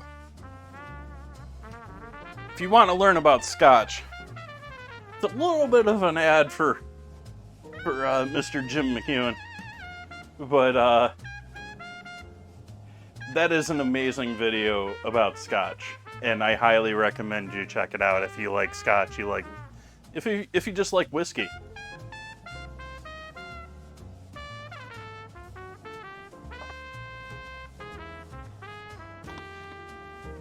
It's 90 minutes.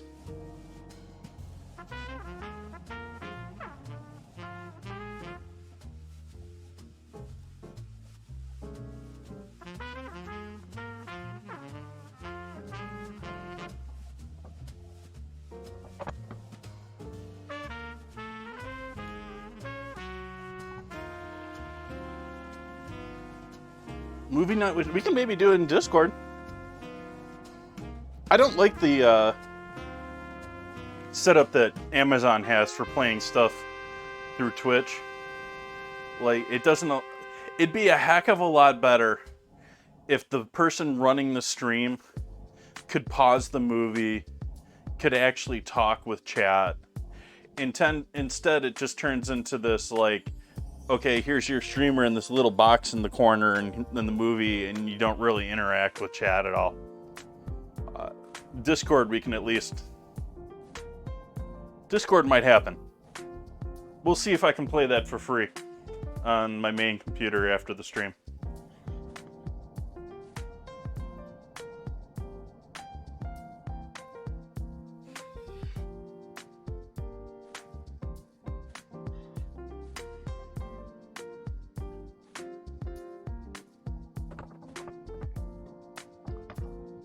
Enjoy your lurk.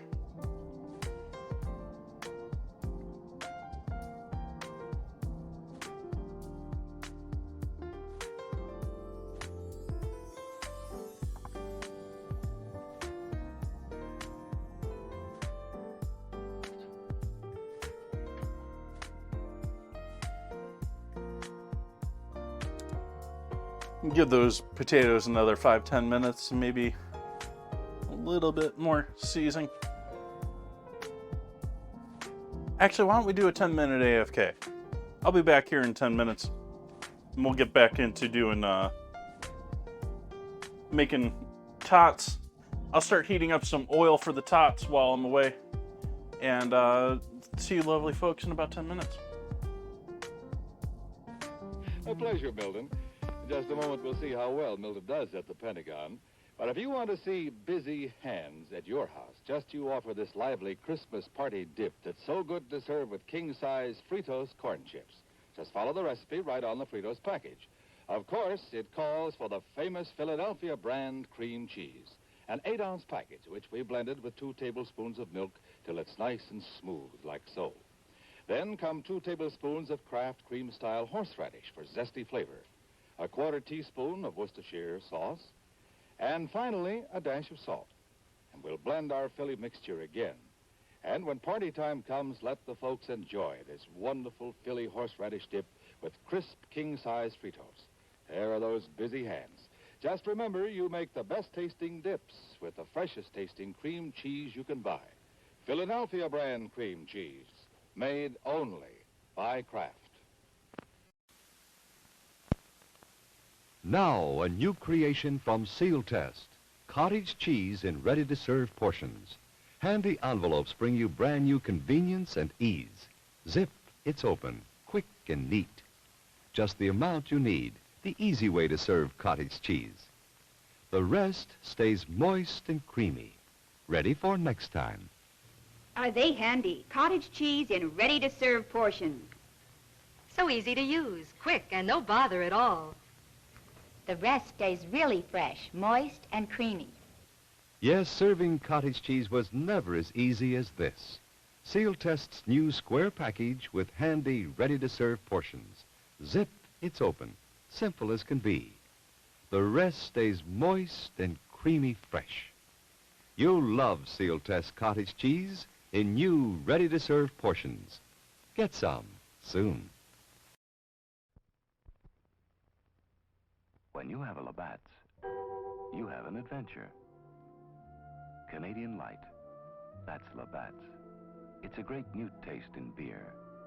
Enjoy import quality at USA prices. Have an adventure. Have a Labatt's. Schmidt's Blue Ribbon Bread gives you 7 ounces of non-fat milk solids in every loaf, the equal of 90 quarts a year if you serve it regularly. Every sandwich you make, every snack, gives you extra milk. For wonderful flavor combined with sound food values, serve Schmidt's Blue Ribbon Bread in the pantry pack.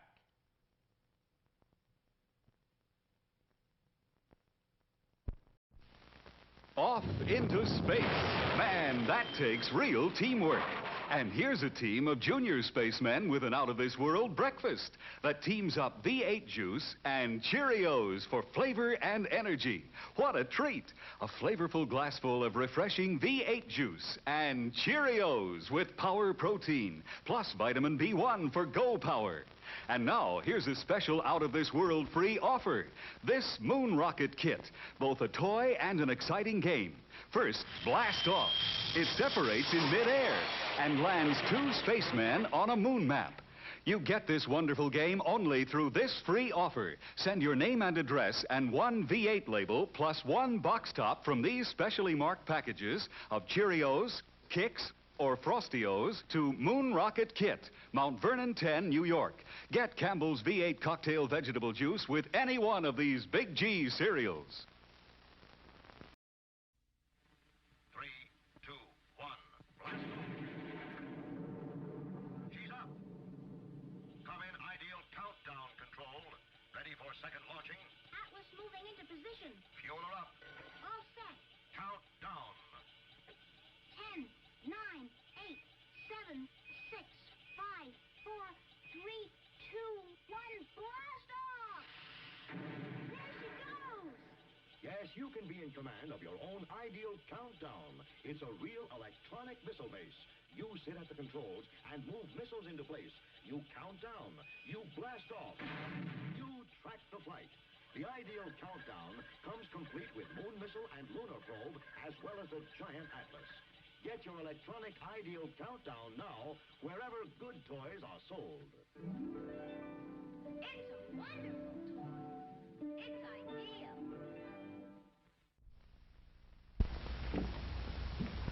What? Keeping the coffee in the icebox?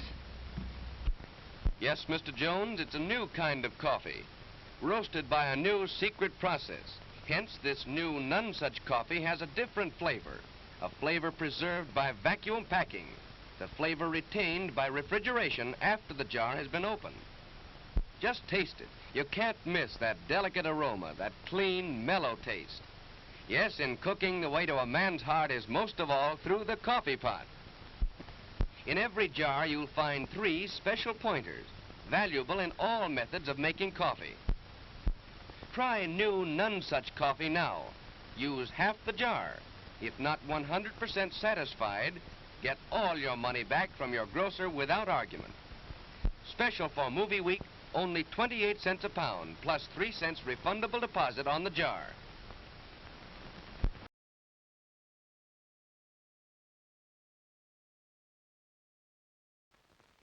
And now, from the popular comic strip Peanuts, here are Charlie Brown and his friend. Why, thank you, Charlie Brown. Thank you, Charlie Brown. What's the occasion? Has Charlie Brown had another baby sister? No. Ford has new economy twins. So he's passing out chocolate cigars to everyone. Everyone? Yes, everyone. You bet your boots, everyone. 'Cause it's just like they said. We've got something big to celebrate. And here it is, Ford's Economy Twins for 1960. The economy choice of a lifetime. Oh, I'll bet you've never seen a prettier twosome than this. There's the new size Ford, the Falcon. And next to it, the large economy size Ford, the Fairlane 500. You know, the 60 Fords were featured in the recent issue of Vogue magazine. And when you run your eyes over the elegant good looks of this Fairlane 500, it's sure easy to see why Vogue says Ford means a fashion success. And all this all-new beauty is yours for an all-new price. That's right. This roomier, more luxurious Fairlane 500 is actually priced a whopping $142 less than last year. And as for this pretty Falcon over here, well, just wait till you check its price sticker. It's America's lowest priced six-passenger car. In fact, it's priced up to $124 less than the other compact cars. Look them over in your Ford dealer showroom. Two new Fords, two wonderful new ways to go the finest. Ford's Economy Twins for 1960.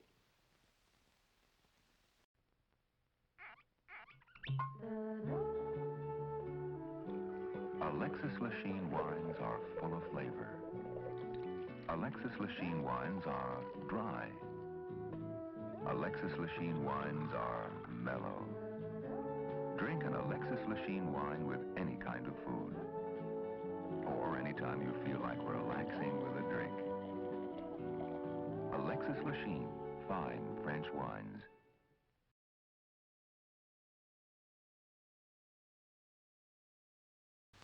Hey, kids, look what's new. A brand new cereal just for you. Twinkles, the new star-shaped cereal in the storybook package. See? Inside, delicious, crispy, crinkly stars. And outside, a real storybook. All about Twinkles, the magic elephant. See him fly with his rotor tail. Watch him do tricks with his magic trunk. Meet Twinkle's friends, Fulton the inventor, Sanford the parrot, Wilbur the monkey, and more. Read all about their adventures on every storybook package of Twinkles. And wait till you taste those golden little stars, filled with the goodness of energy oats and corn. Remember, only Twinkles has the storybook package. Just tear the magic line and your storybook opens. Twinkles, the new star-shaped cereal in the storybook package. Welcome back, everyone.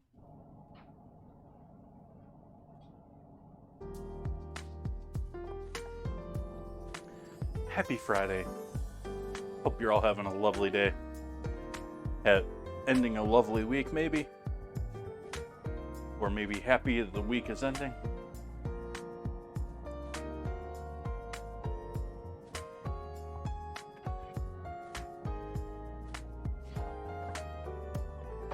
Happy with our beans at this point, but I think it's time to give these tots another shot at cutting.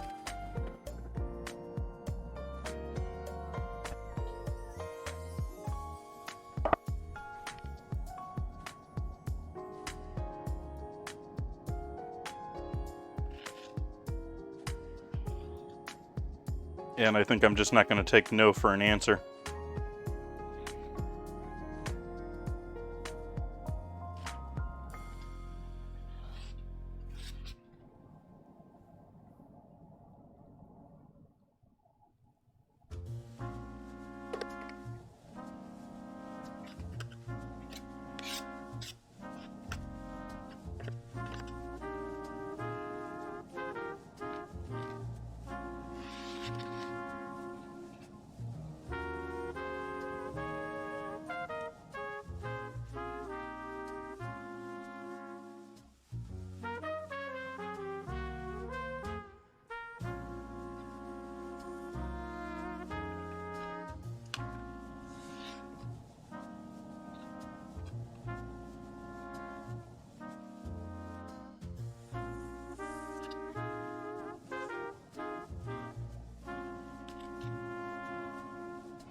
Mind is Z. Sort of zoning into just getting these cut.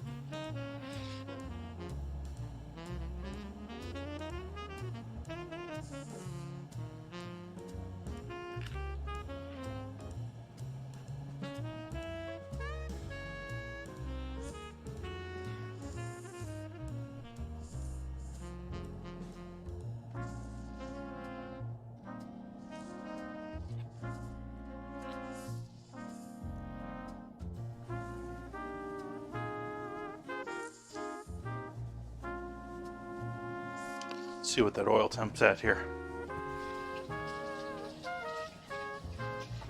Beans are looking delicious. I tried them while we were at an AFK. They tasting delicious. Want them to cook a little bit longer, but they are still under a flame there, but just barely. Let's see what our oil temp is at again. 200-ish. Okay. Not getting too hot. That's fine. That's good.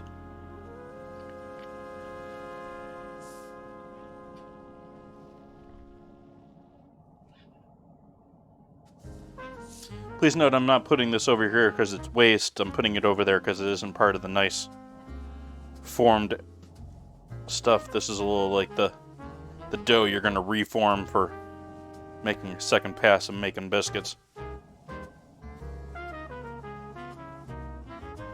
That was a sort of ugly one.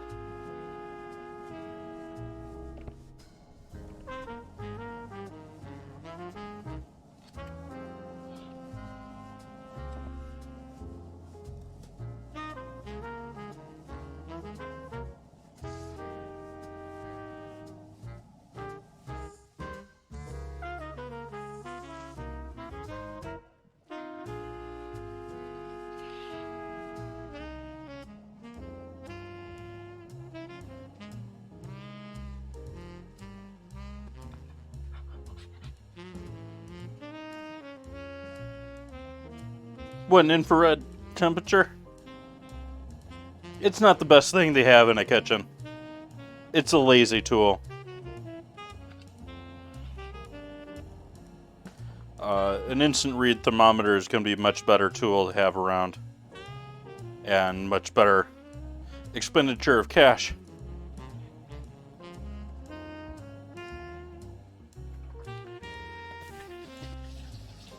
The problem with what I'm using here with an infrared tester is that's only going to give us essentially the surface of that oil.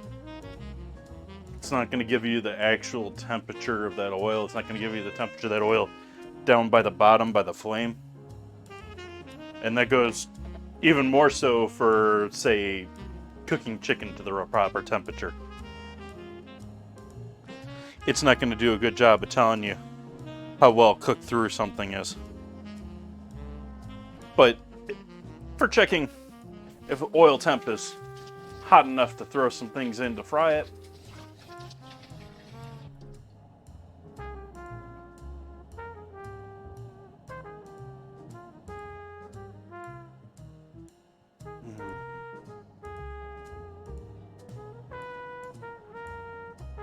that stuff is just delicious.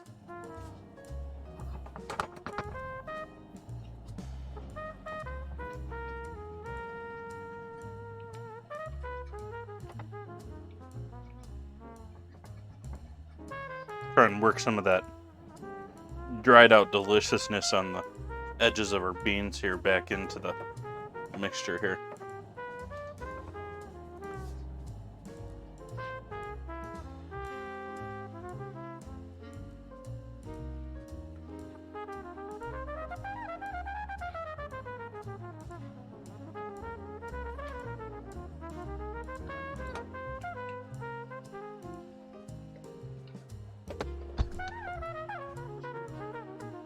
Still got another 100 degrees to go here on the oil.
Now I just need this oil to be up to temp here, so I can get all of these out of the pan and make up the rest.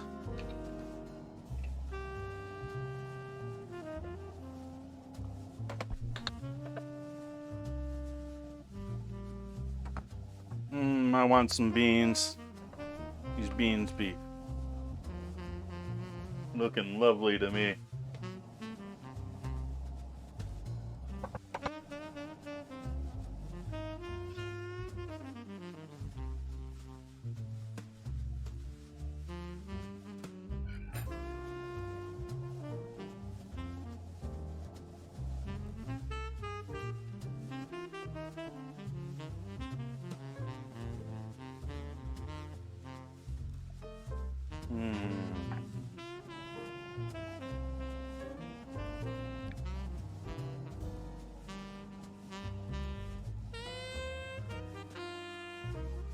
Why are you not hot yet, oil? I've got a top flame underneath you.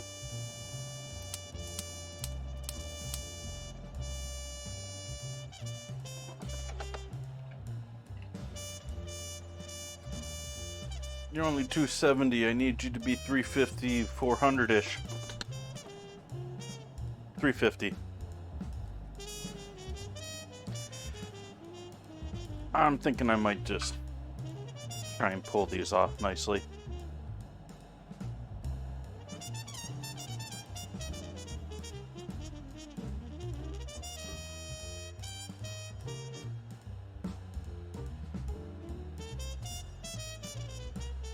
That one really wants to fall apart.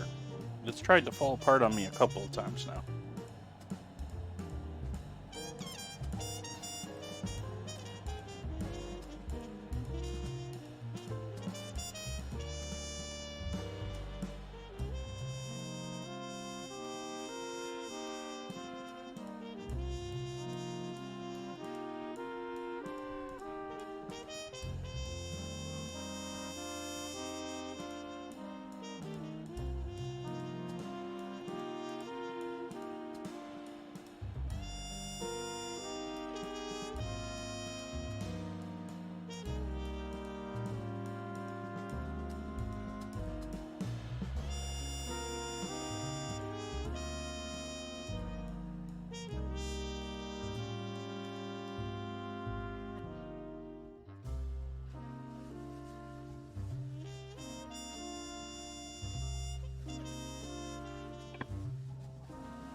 Let's see how they do at 350. We'll do a couple of them here.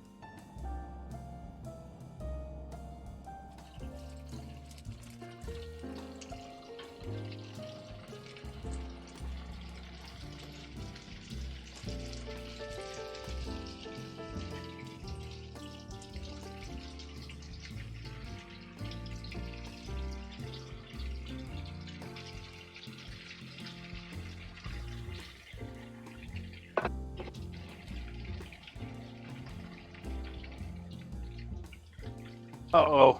We have some break apartage. Maybe the eggs was a bad plan.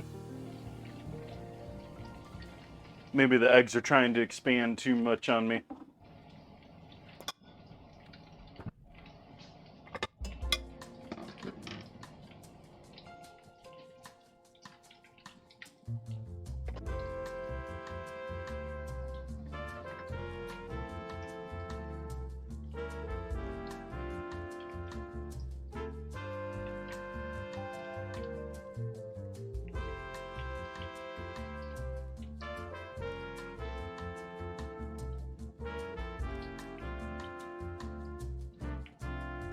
The amount of starch that you're using, you can add potato starch, you can add flour.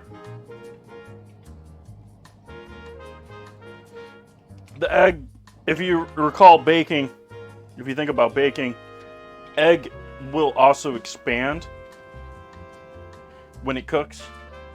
And I wasn't thinking about that when I added it in there. I was just thinking you throw egg in a lot of things to help bind.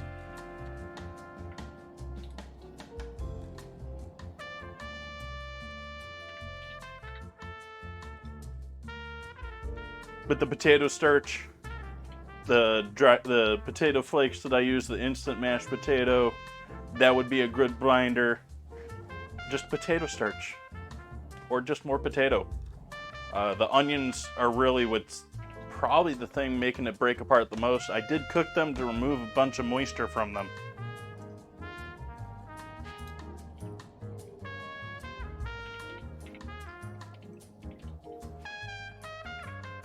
But we got some top material here. We just got some scraps too. I think that's gonna turn out okay. I was more worried about this than I needed to be.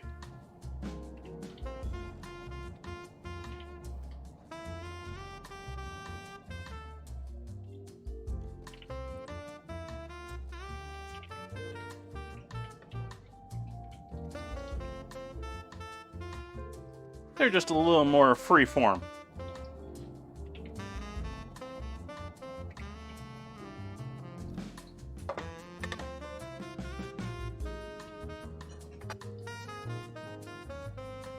Let's see what that knocked our temp down to. We'll give that a moment to keep heating back up.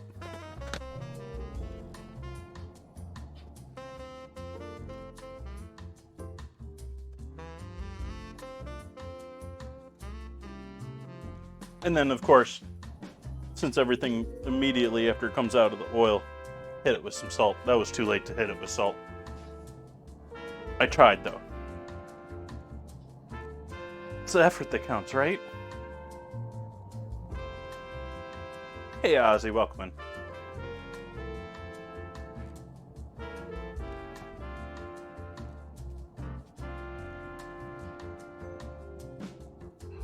Let's take a moment and try and make a couple more of these. Let's try and transfer a couple more of these.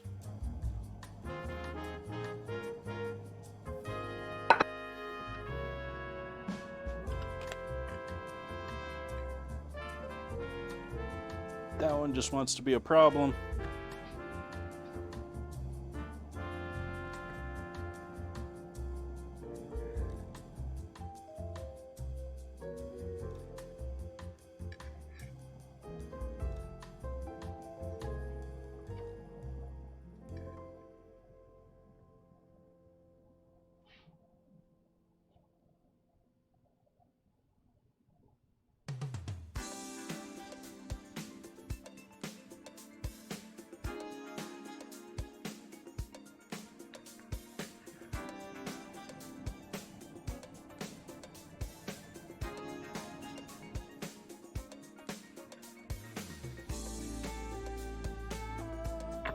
Margaritas? What are you talking about, Ozzy?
You've had 30?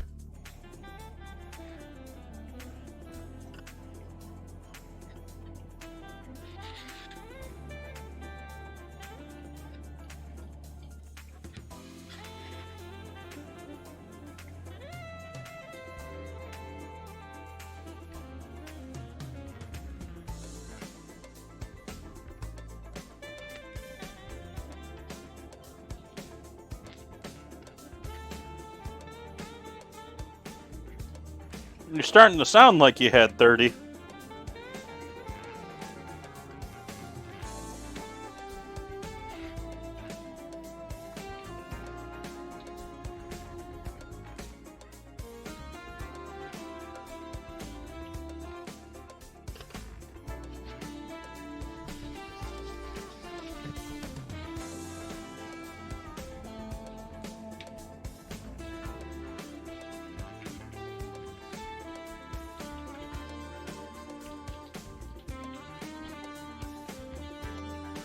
Well, it depends on how big they are.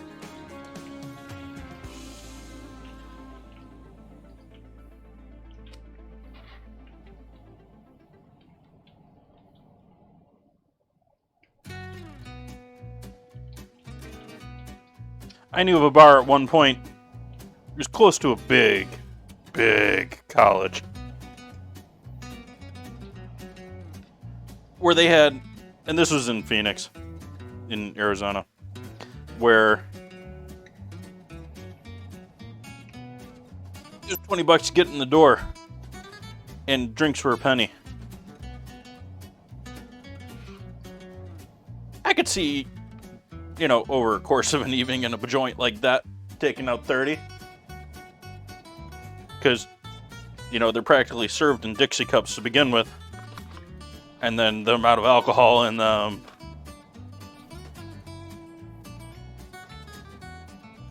Nowadays, it'd probably be 40, $50 to get in the door. I'm old. A penny.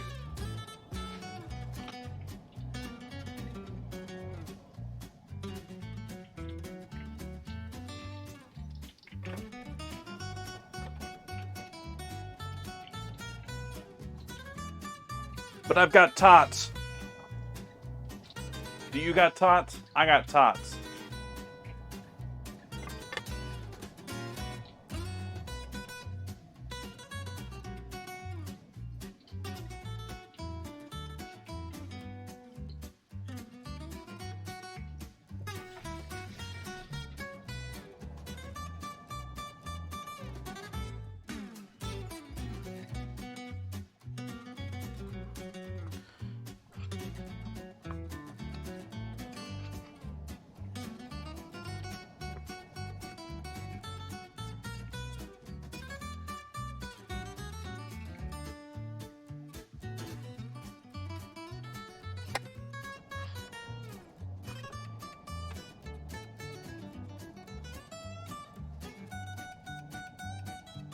Now I have to wonder what Bun Buns is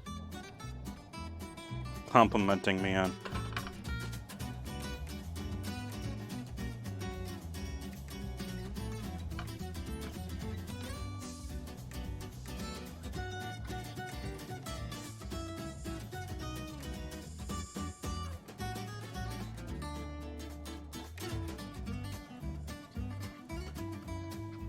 I will count that I think Ozzy's the instigator this time.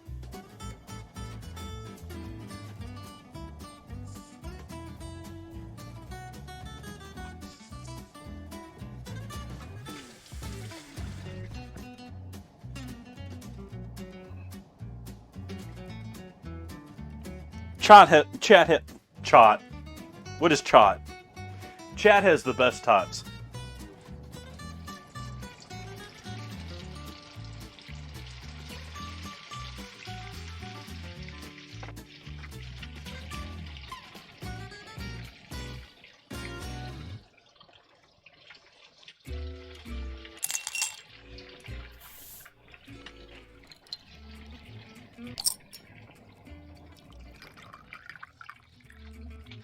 Will Poker gifted a tier 1 sub to Tots. They have given 11 gift subs in the channel. Nice tots, man. Hey, man, nice tots.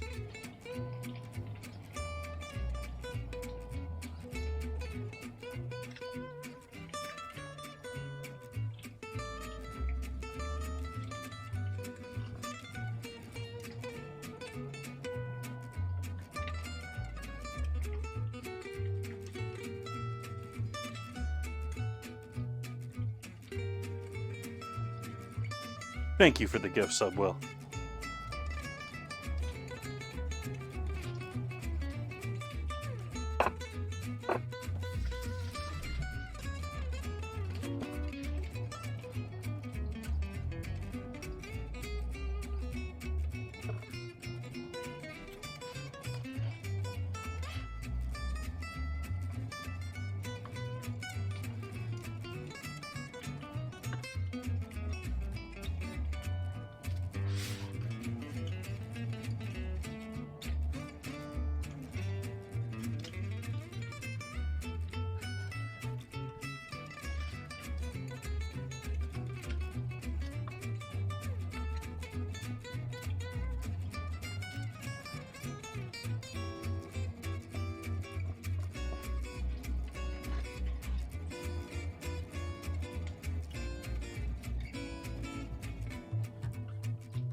Will Poker gifted a tier 1 sub to Spam.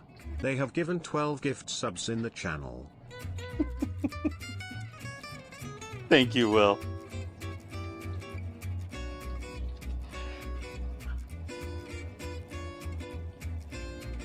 Is there an official Spam channel on Twitch? Like, is that channel owned by Spam?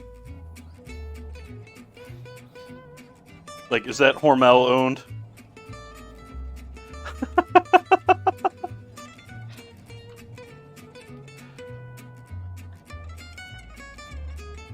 Hormel, now on Twitch.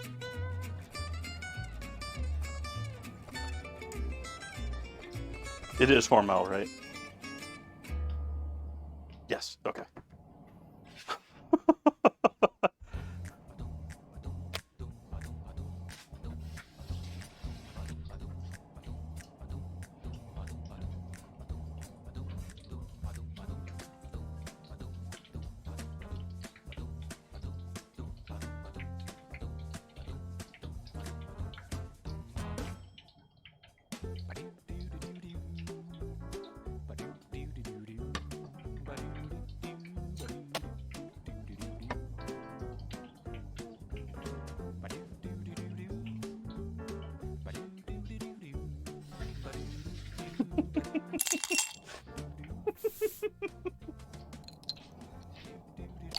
Thank you, Will. Will Poker gifted a tier 1 sub to Hormel. They have given 13 gift subs in the channel. Cheers.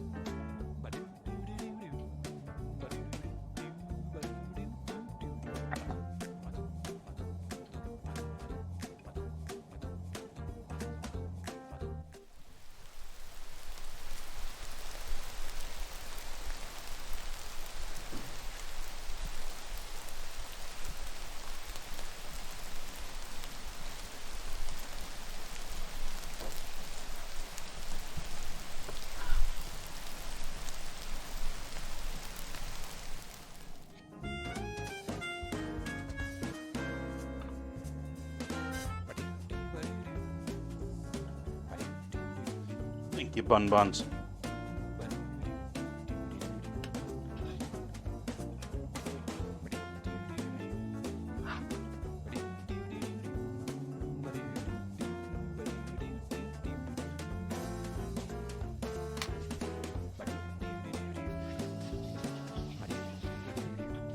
Let's give one of these a shot. See what we got here.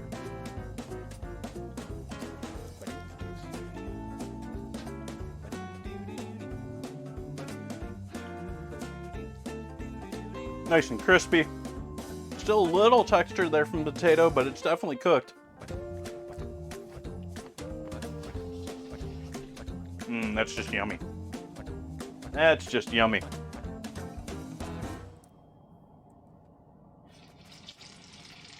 That one fell apart as it was going in the water, or in the oil. Some of these were remarkably solid, and other ones just want to fall apart just by, like, breathing on them. It's really a odd spectrum.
Here, chat, catch.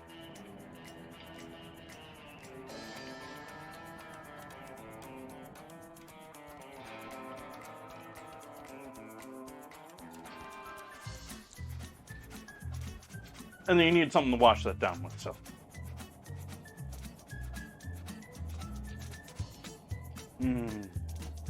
Less of that.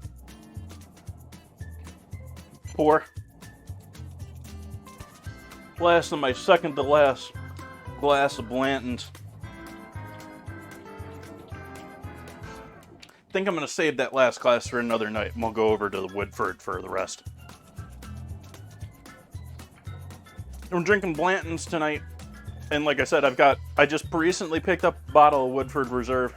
Their base level, not their double oak, not their, and I put some of the Woodford Reserve in with the beans, and I think that's going to be my after Blanton's.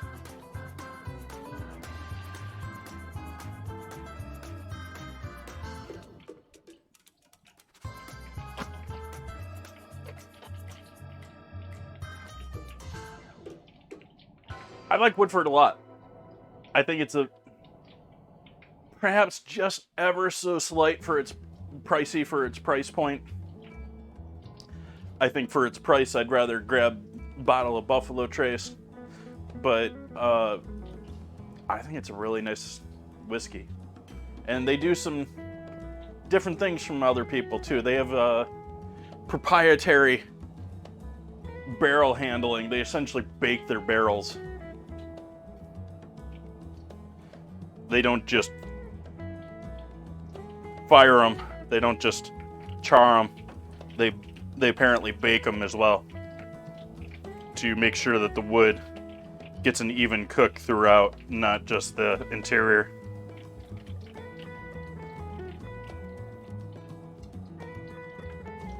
Tots. Homemade tots.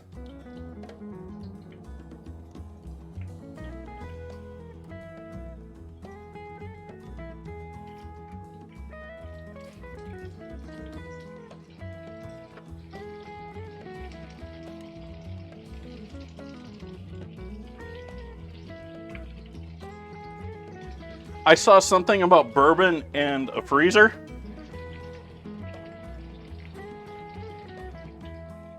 I don't know. I'm sort of afraid to look back at chat.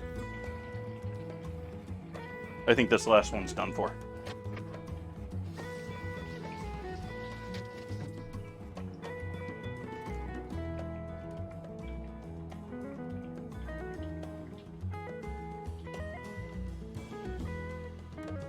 Why can't you freeze it? Buns, because alcohol doesn't freeze very well. It tends to separate, it tends to... Yeah, it's just... Freezing beer is actually a home hack for making illegal moonshine. You take your homemade beer, whatever beer you're starting with, whether it's a brewer's beer or an actual beer, and you freeze it, and you pull the water off of it, and you freeze it, and you pull the water off of the ice off of it.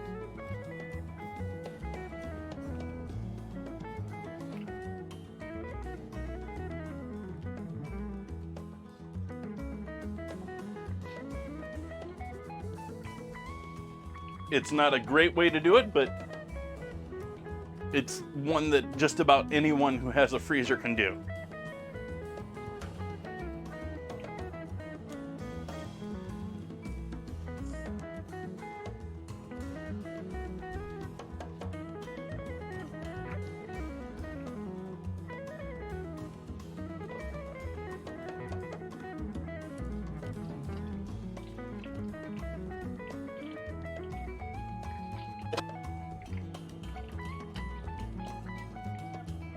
I do think I am going to try and do a watch party in the Discord after this, Buns. I think that was a good suggestion.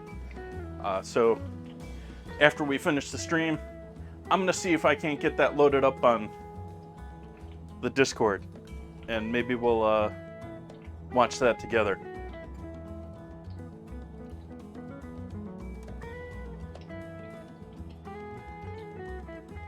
It hasn't been free for a while, so it's been a minute since I've seen it too.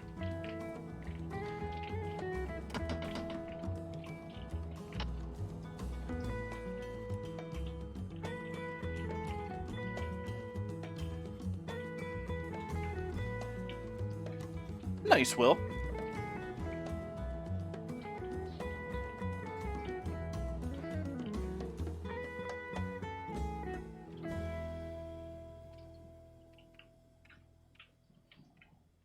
We're almost there, though, folks.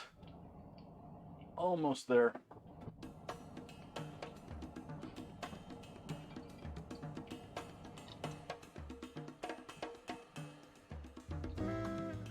I don't know, maybe a white would be a better background for those.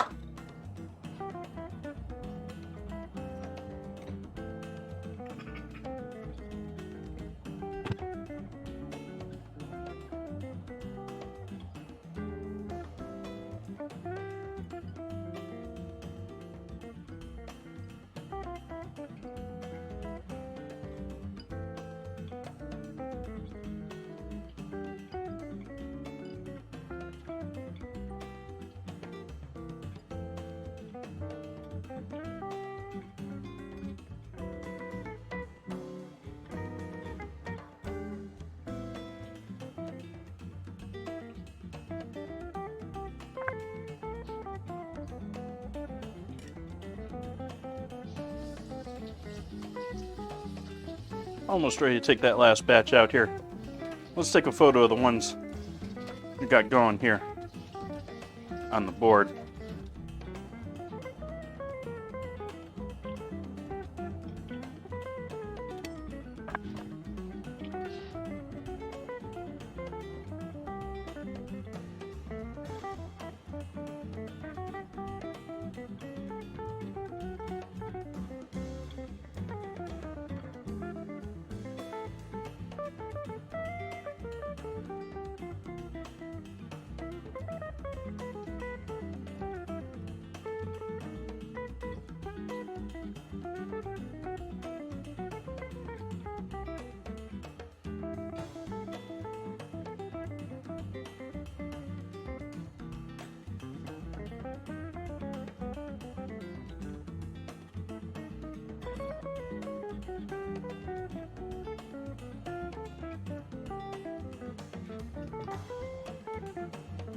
So these are Spam Tots. They have Spam in there, not just potato. Those are a little well done compared to the rest, but they look delicious. They don't look overdone to me. Those look gorgeous. Oops. Run away.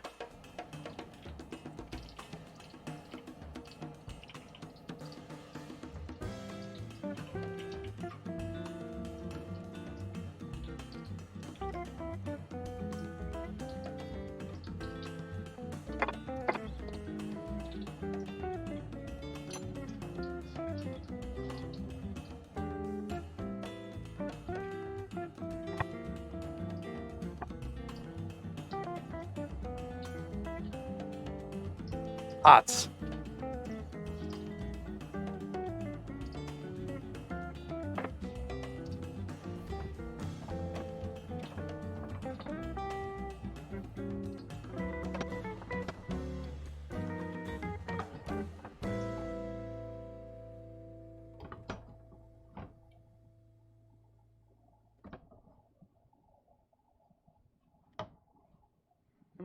And Spam baked beans.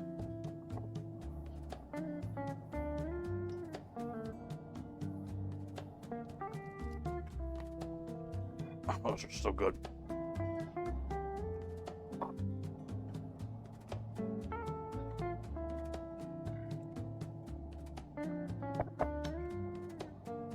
Just awesome, not amazing? I think everyone here is amazing.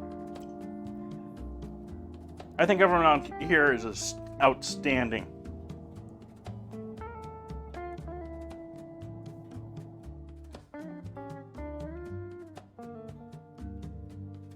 The alpha viewers of Twitch.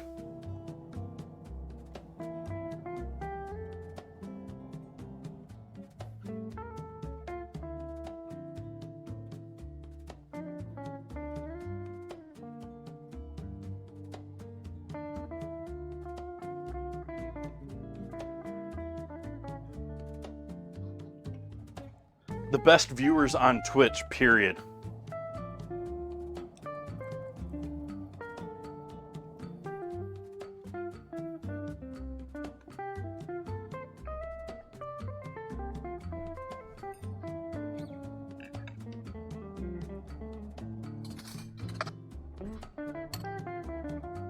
Very happy with both of these dishes. Both of these dishes are going to be getting destroyed tonight. Oh yeah. That doesn't even need like oh. Like I suggested you can add some hot sauce to that. Try it without hot sauce first.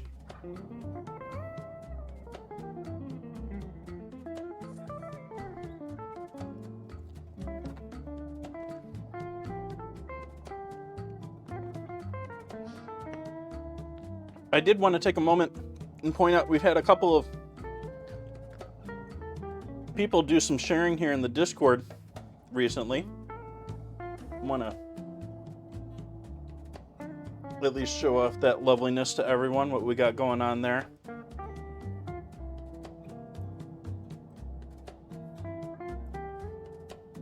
Oh, come on. Work with me, OBS. No, that's not working with me, OBS. Why are you giving me problems, OBS?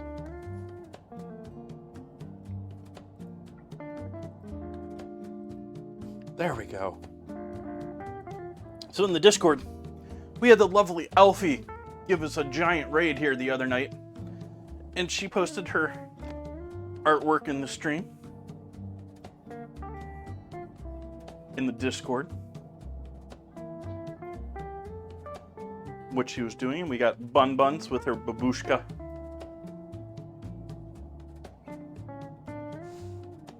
And also in the food pics, we had someone actually, during the stream, we had Blondie hanging out here doing a strawberry millefeuille, who I'm probably butchering the pronunciation of, but is essentially layers of puff pastry, crisp puff pastry with very light foam. Some deliciousness. So, if you would like to, please add your additions to the Discord. They might get shown on stream.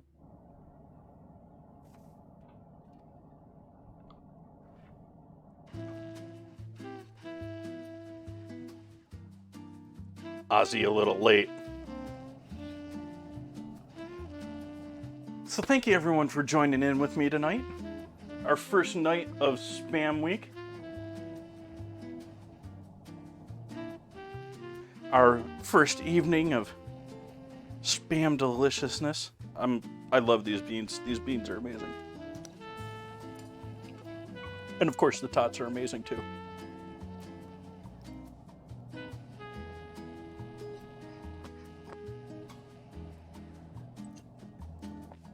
Do we have anyone guiding the raid this evening?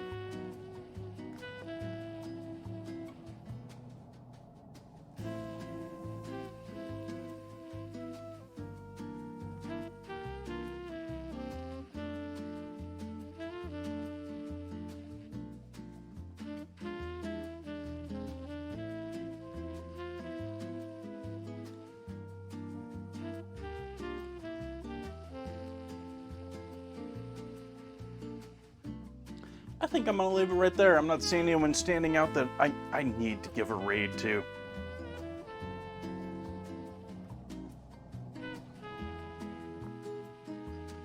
I think I'm gonna call it an evening. I appreciate y'all. I hope you have a great evening.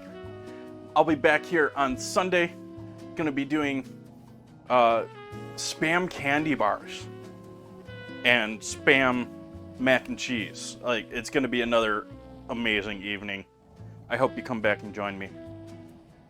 Good night, everyone.